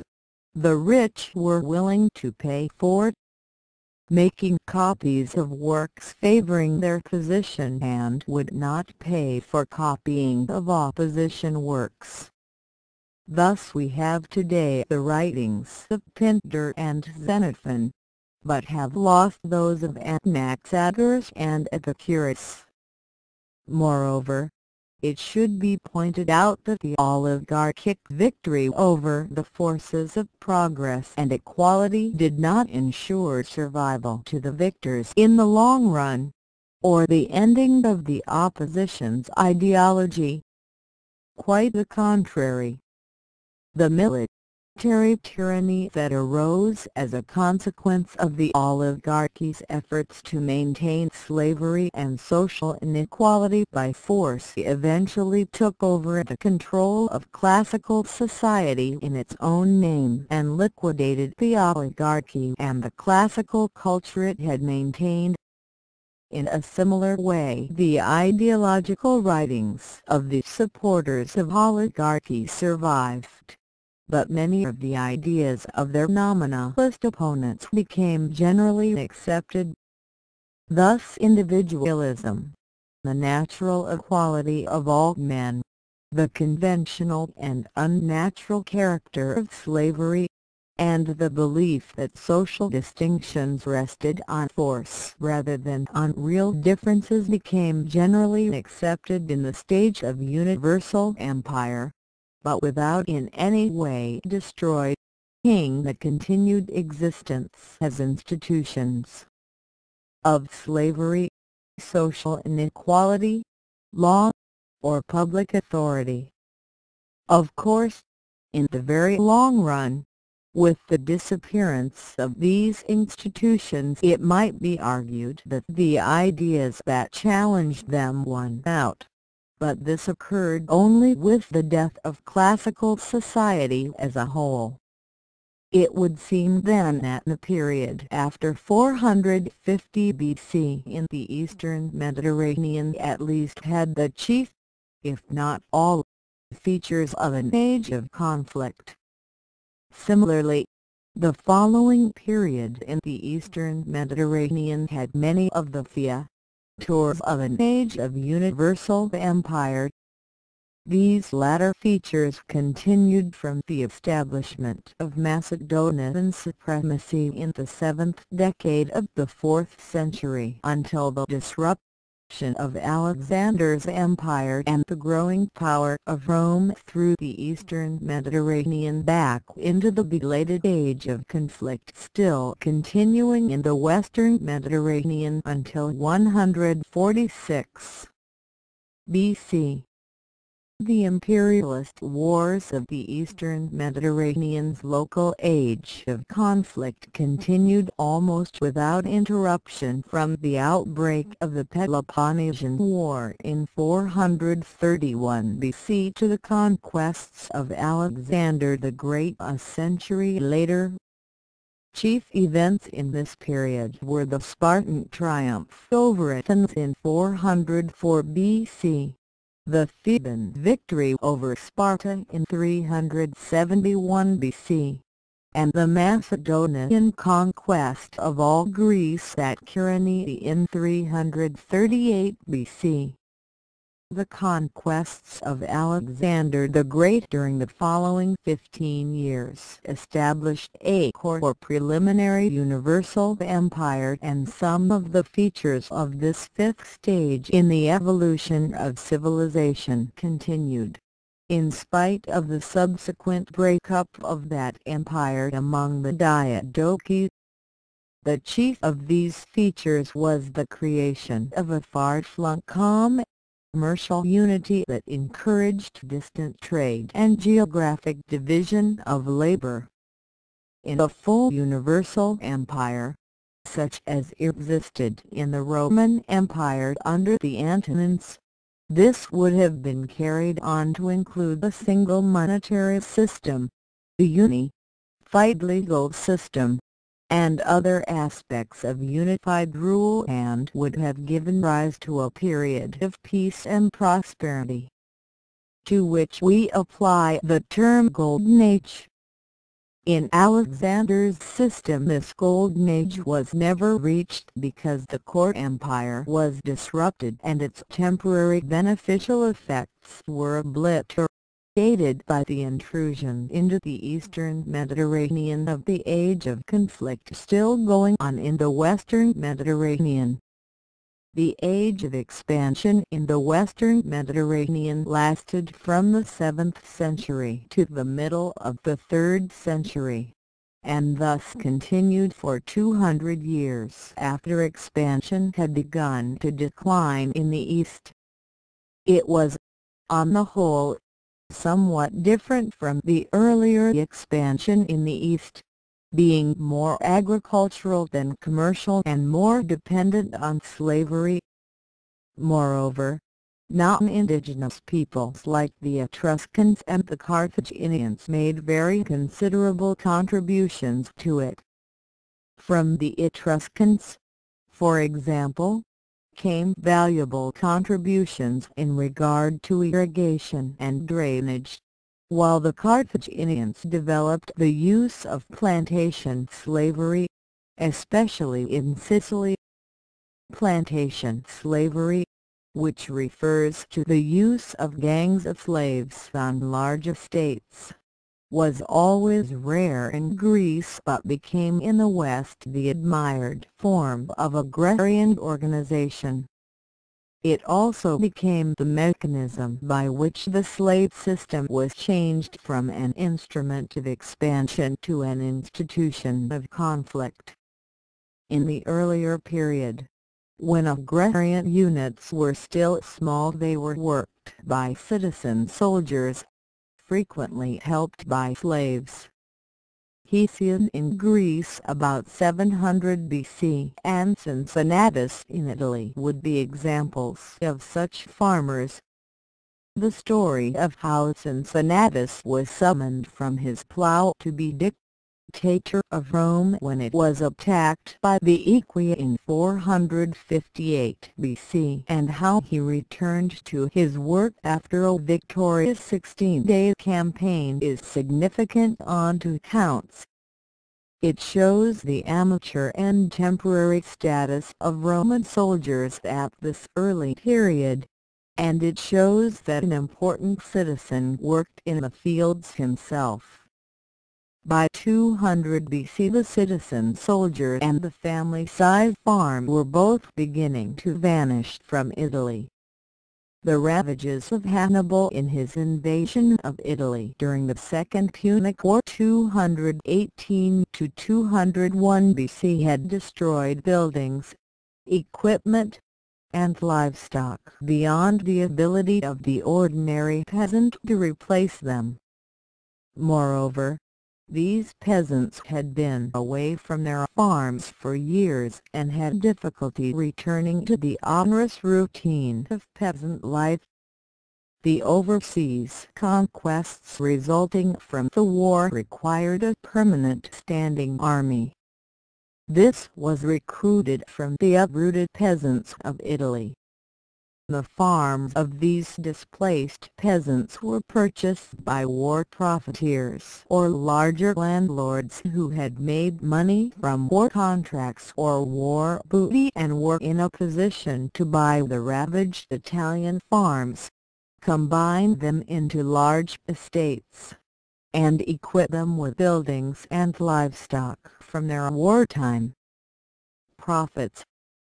The captives taken in the war provided slaves with which these new estates could be worked. This process was encouraged by a number of other factors. In Sicily, which had been annexed from Carthage in 240, and in Africa, which was acquired 40 years later, the Romans found a functioning agrarian system based on large estates. These were copied in Italy and, later, in Spain in accordance with the methods of the Carthaginian agricultural writer Mago, whose works were translated into Latin in the 2nd century BC. The Roman government was unable to pay off the debts incurred during the Second Punic War except by alienating public lands to the speculators and profiteers who were the chief creditors. Other public lands were transformed into latifundia by tenancy or by simple usurpation. Once Sicily and Africa were acquired, Italy found it difficult to compete with these new territories in raising grain. Accordingly, the farmlands of Italy were shifted from grain to the production of olive oil, wool, and wine. Grain could be raised on both large and small farms and by persons who had large or small amounts of capital. Olives and wool could be raised only on large holdings and only by persons with considerable capital. Thus the shift from family farms to great estates was encouraged in Italy by the shift from grain to olives and wool. One last but important factor in this change to large estates was the fact that land ownership carried an appearance of aristocracy and social prestige, since the nobility were by law excluded from commerce, and restricted their economic activities to agriculture.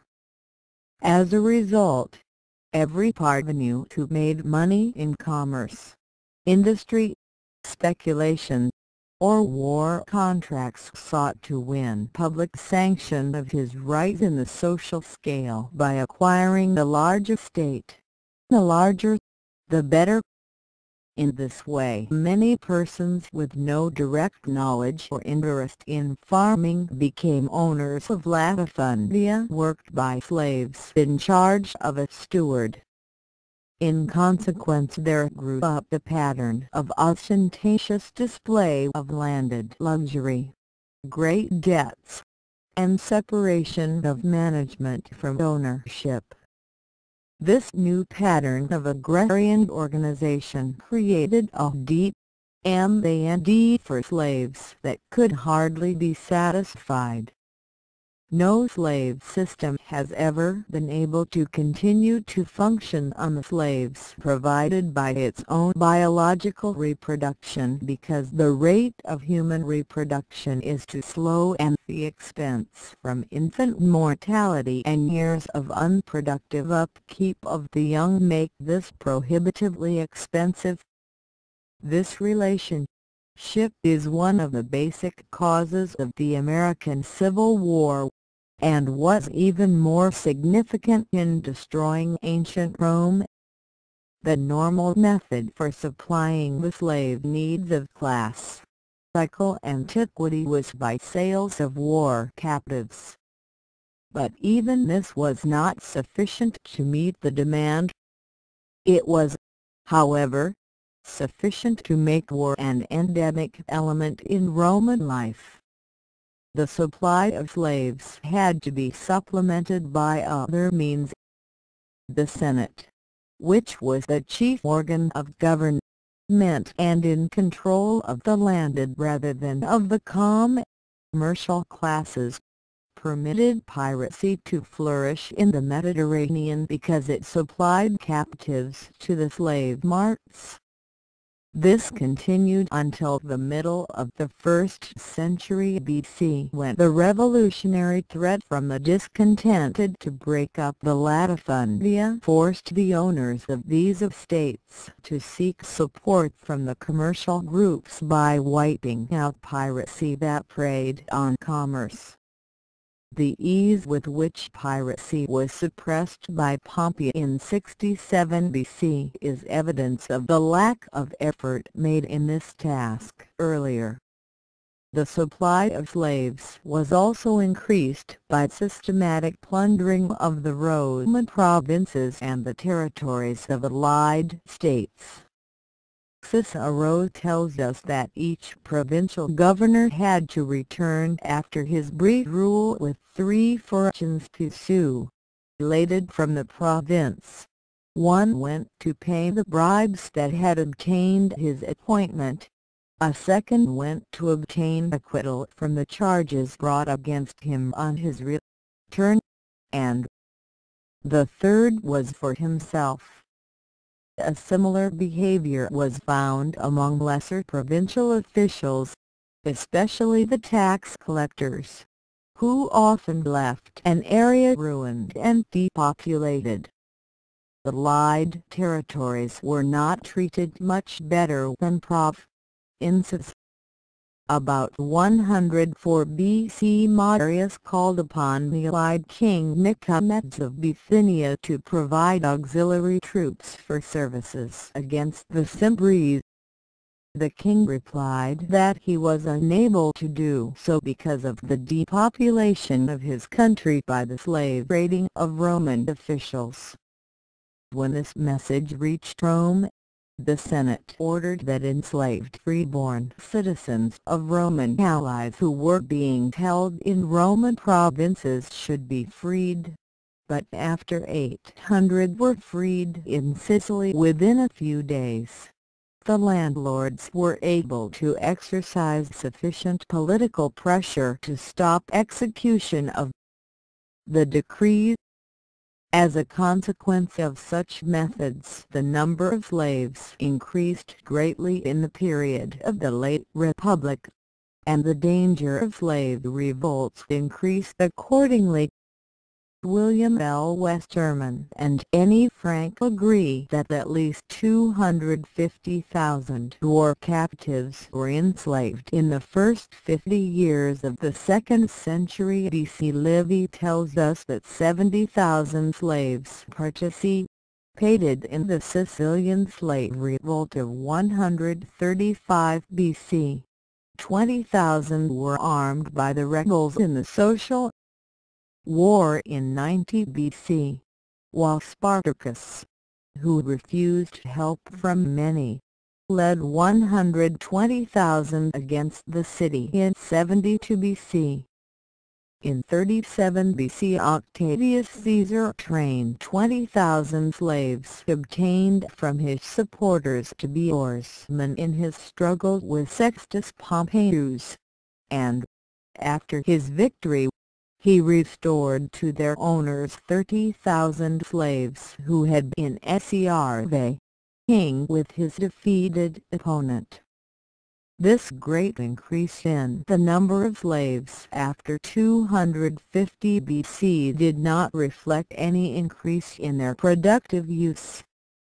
On the contrary, all the evidence indicates that larger and larger numbers were used in quite non-productive activities, attending their masters, lolling about urban residences, or carrying letters and packages. Moreover, between Cato, who wrote his De Agricultura about 160 BC, and Varro, who wrote his Rerum Rusticarum about 37 BC, there was a definite shift from a rigorous profit motivation to a more humane and leisurely attitude toward slaves. Even on the land itself there was a decrease in efficiency. The shift of managerial decisions from an owner on the spot who had a personal interest in efficiency to a freeman overseer who had no such interest does much to explain the mechanism by which the slave-based agricultural system changed from instrument to institution. The owner, of course, had a personal concern in increase of output because each increase accrued to him. But an overseer had an interest in a stable output year by year, something quite different. If an agricultural unit is operated at peak human efficiency, its output will fluctuate from year to year by a considerable amount, depending on climate conditions. In such a case, the overseer of an absentee landlord would have obtained only a modicum of praise in good years, since the high output was attributed to the weather, but would get the maximum of blame in poor years on the argument that he should have been able to anticipate or compensate for adverse weather conditions. Under such fluctuations, the overseer would have a precarious tenure and would frequently have been discharged. On the other hand, if the farm had a fairly consistent output year after year within narrow limits of fluctuation, the owner would have secured an annual income on which he could depend, and the overseer would have a relatively secure tenure. For this reason there was a general tendency for each agricultural unit to approach a fixed annual output. Such a steady output could be obtained only by stabilizing around the output of the poorer years, since it could not be done around the output of the better years.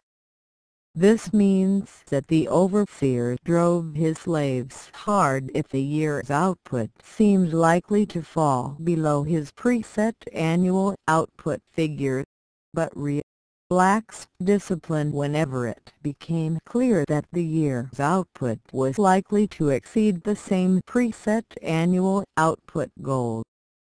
The amount of output lost in the latter years, the meteorologically better ones, was always more than the amount of output gained by driving hard in the years when output would be naturally lower, since the preset annual figure was closer to the lower output years than to the higher output years of the farm under efficient management.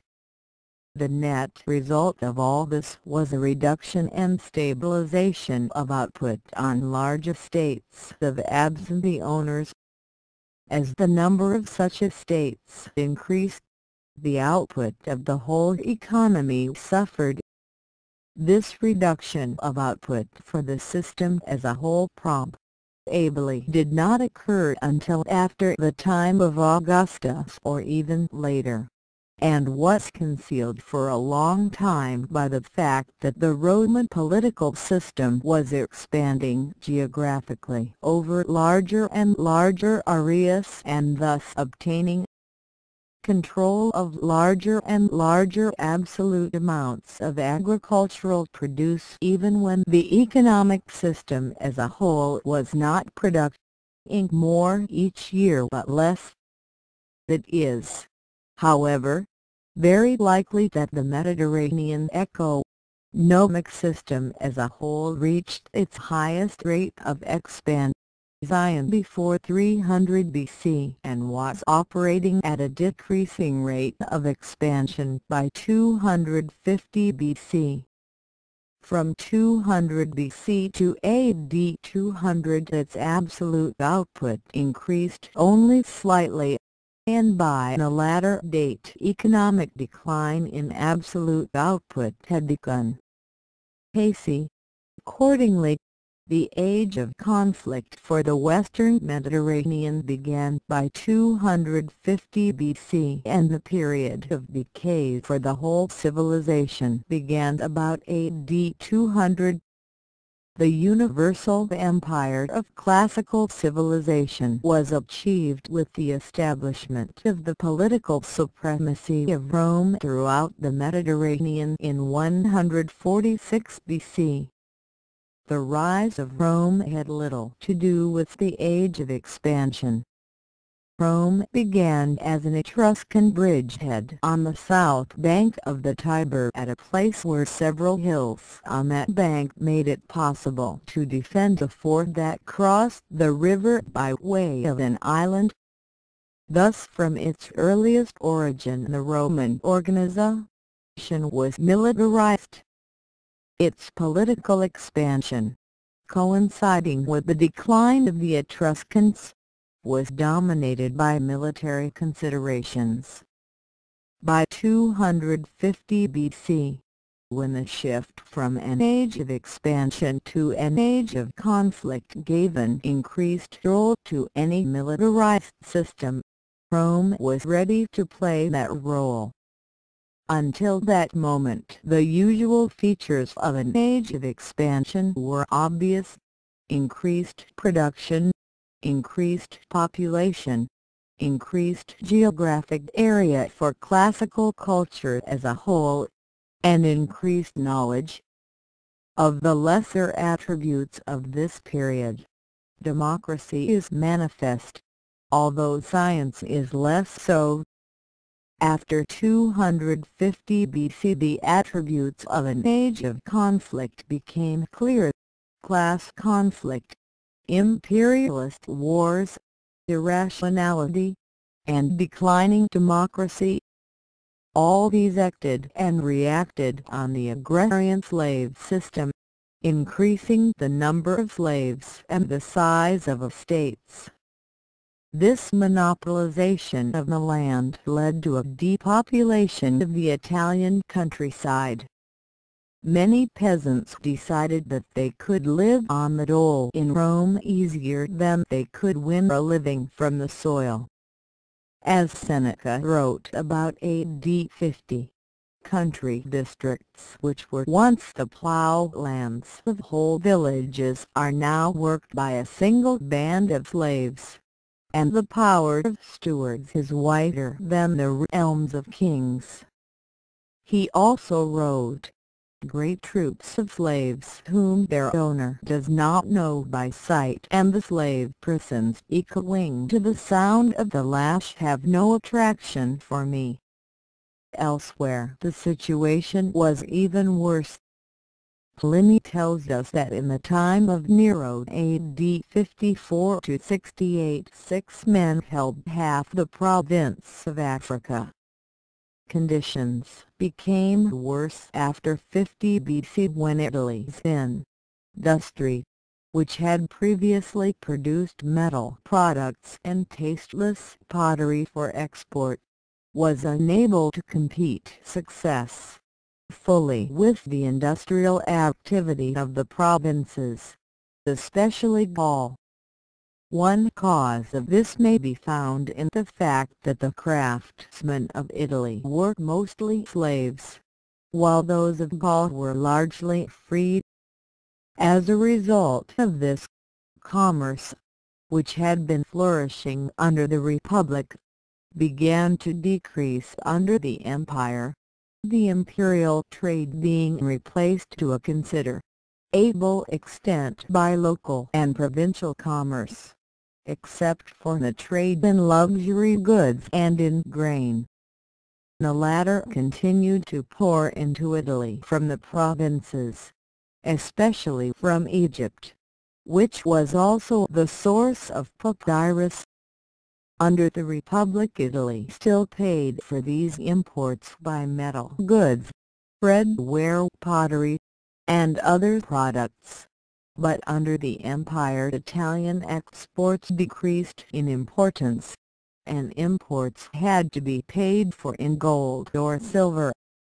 This began a steady flow of precious metals from Italy, especially from Rome to the provinces.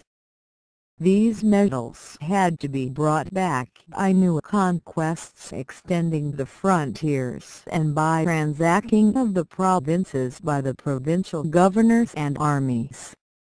Thus the army, the imperialist wars, and the corruption in provincial government were necessary for the economic survival of the Roman system. Plunder kept the system functioning until the military weakening of Rome made it impossible to extend the frontiers further, and neither the supply of si nor the restoration of specie could be maintained. Thus, by 146 BC the Roman state had become the universal empire of classical civilization, although it required another century and a half before class conflicts and imperialist wars were reduced in frequency. The class conflicts led to the so-called civil wars that ended with the triumph of Augustus Caesar in 31 BC. The imperialist wars continued as Roman attacks on outside peoples, and led to the conquest of Gaul, of Egypt, and of Britain. By AD 96 the universal empire of classical civilization had reached its golden age, the sub-period that continued for about 3 generations 96 to 180 under the 5 good emperors. Of this period Gibbon wrote, "If a man were called to fix the period in the history of the world during which the condition of the human race was most happy and prosperous, he would, without hesitation, name that which elapsed from the death of Domitian to the accession of Commodus." But, as Gibbon knew well, it needed but a slight change for this golden prosperity to become the ground of overripeness and decay. By AD 200 classical civilization had reached its period of decay. With the end of continual warfare and the clear inability of Rome's military forces to extend its frontiers further, the supply of both slaves and booty ceased. The unfavorable balance of payments of Italy became more acute. Trade began to decrease sharply, and a tendency for each province, even each large estate, to move toward economic self-sufficiency began. There was a return to grain growing in Italy.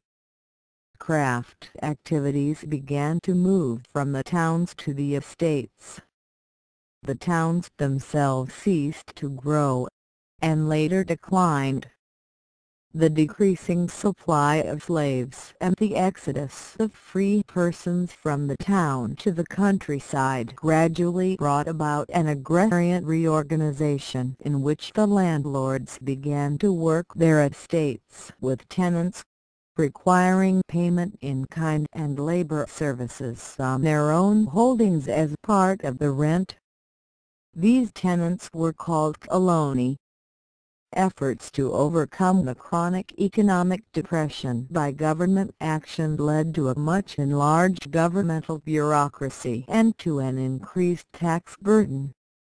This fell primarily on the landlords because of the dwindling commercial and craft activities, because the army was no longer paying its way from the booty of war but remained an expensive financial burden, and because landed wealth was something the tax collector could lay his hands on. The scarcity of man-power and the efforts of tenants to move from one landlord to another seeking better terms gave the landlords an excuse for refusing to pay taxes. To obviate such excuses, laws were passed forbidding the coloni to move from their tenant, CIEs, making these hereditary, and making the landlord responsible for his tenants' taxes, since he could be found by the tax collector more easily than they could, and his lands would be surety for payment. Thus the colony tended to become serfs.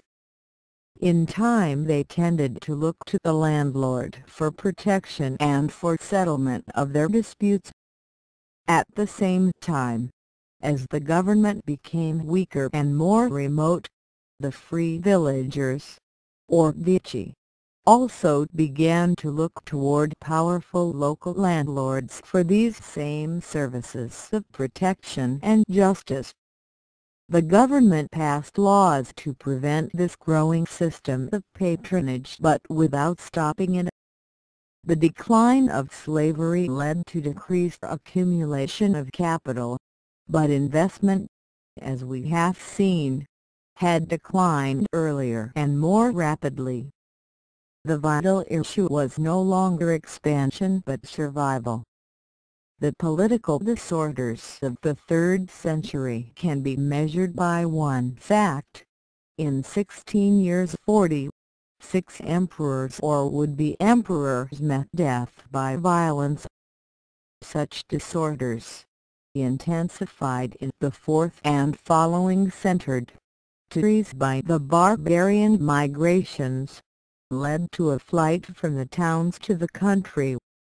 Everyone wanted an established relationship to the food-producing land. As all municipal life decreased in vigor, agrarian units increased in self-sufficiency. The shift of real power from the Senate to the armies began as early as 100 BC, but was not legally recognized until AD 195, when, for the first time, an emperor ruled without any senatorial election. Control of the imperial position became a clear power struggle between army commanders. Because such commanders could no longer retain the loyalty of their forces by periodic distribution of provincial booty and foreign slaves, they rewarded them from the chief remaining source of wealth, the landed holdings of their political opponents. This gradual liquidation of the landed class and their replacement by army leaders sprung from the more remote and backward areas of the empire entirely destroyed the town-dwelling landed elite who had been the carriers of the classical culture. As this aristocratic, cleric, urban, moderate, mundane culture was destroyed, it was replaced by a welter of unprincipled violence, grasping materialism, crass ignorance, crude illiteracy, and narrow, rural provincialism. In reaction against this, there eventually arose a new spiritualism and asceticism, a flight from worldliness, mingled with all kinds of new religious feelings and dark superstitions, but also containing much exalted spirituality. Both of these movements were fatal to the classical ideology. In fact, it became increasingly difficult to find anyone with allegiance to the classical idea, and certainly no one was willing to sacrifice or die for it. Yet without its ideology no culture can survive. As the classical civilization grew weaker, its ability to maintain its integrity by defending its frontiers decreased. After these frontiers were established along the Rhine, the Danube, the Euphrates, the Red Sea, and the northern edge of the Sahara, they could not be expanded outward. This stopped the supply of slaves and booty that kept the whole economic system functioning. efforts were made to push Roman rule across the Rhine, or as far as the Tigris, or across the Red Sea, or even across the Sahara, but all such efforts ultimately failed. As a matter of fact, Rome had increasing difficulty defending these long-established frontiers themselves. This difficulty arose from a number of factors. Rome itself was getting weaker. Its ideology was losing allegiance everywhere. Morale was evaporating. The economic system was declining. The political system was finding it increasingly difficult to get its orders obeyed. The social system was disintegrating. Even the army was becoming completely institutionalized, consisting largely of permanent garrisons, recruited from barbarians, with only local interests, and surely no interest in seeking death for the classical idea or even for the Roman state. At the same time, military problems were changing. Originally, Roman infantry was pushing into barbarian territory. Later, barbarian horsemen were raiding into imperial territory. Ultimately, whole barbarian tribes were migrating into the empire itself. The inability of the famous Roman legion to withstand charging horsemen made Rome indefensible. Rome had not had to face this problem earlier because adequate rain on the northern grasslands, century after century, reduced the tendency for barbarians to move. But decreased rainfall after AD 200 created a pressure of moving pastoral peoples that became irresistible. The final blow here was the pressure of the Huns out of the Asiatic steppes and onto the horse-riding Germans along the Roman-Danubian frontier. The Gothic victory over the Roman army at Adrianople in 378 showed clearly that the final crisis had been reached. What could be done? The situation both of the Roman state and of classical culture was hopeless unless the defensive forces could be shifted quickly from infantry to cavalry. This was impossible, not only for the lack of experience in the techniques of cavalry warfare but equally because the weakened classical economic system could not support a large number of horses. Horses, as grain-eating animals, compete for food directly with men. The inefficiency of the classical Mediterranean economy, based on an institutionalized slave system, could not produce such a surplus. Yet without cavalry the society could not resist the intruding barbarians. In fact, the crisis was more fundamental than the simple fact of military defense. No one any longer had faith in the classical ideology or in the classical gods. A new ideology and a new religion were needed. Though they were already at hand in Christianity, they could not be fitted into the classical culture with which they were fundamentally incompatible. A new technology was needed and was also available. It would be based on de-plowing with properly harnessed draft animals by persons who would have an interest in doing a good job because any additional output arising from increased care would accrue to themselves. But such a technology was much better adapted to the well-watered, heavy soils north of the Alps in the zones of summer crops than it was to the thin, seasonally watered light soils of the winter, growing Mediterranean. A new military technique was also available. Based on heavy cavalry, armed with impact weapons, and equipped with strong horses, stirrups, and horseshoes.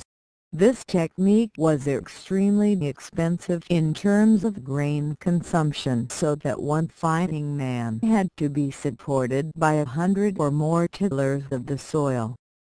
Here again, the areas north of the Alps, with their more productive grain fields and more adequate grasslands, were far better able to support the new system than was the older Mediterranean area.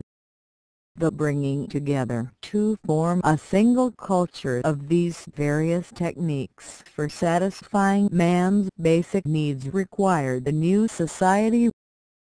Classical society could not do it. When these came together north of the Alps, in the peripheral zone of classical society, there appeared the court area of a new Western culture. But at the same time, in the old court area of classical society, in the Aegean, sufficiently profound changes occurred in classical culture to permit a variant of it to survive for another 1,000 years. This gives rise to one of the greatest puzzles of analytic history. Was Byzantine culture a new society, or was it merely the revived classical culture? Or is it possible that Byzantine culture is an earlier phase of Orthodox Russian civilization?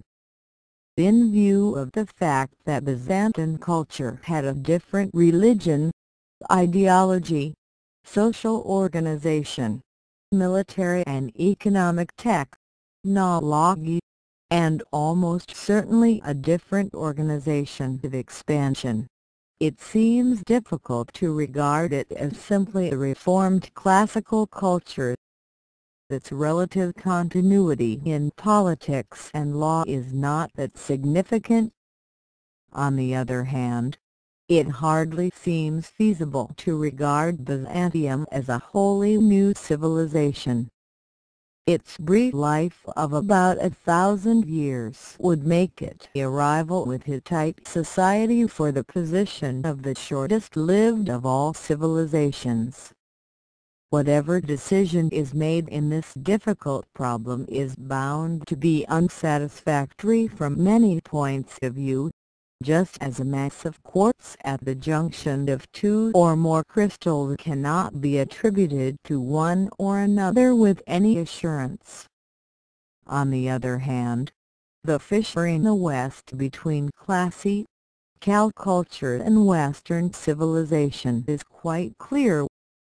The death of one society and the birth of an entirely new civilization in the peripheral area of a previous one is quite definite. On every level of culture, from the most material technology on one extreme to the most abstract ideology or religion on the other extreme, these two civilizations are different.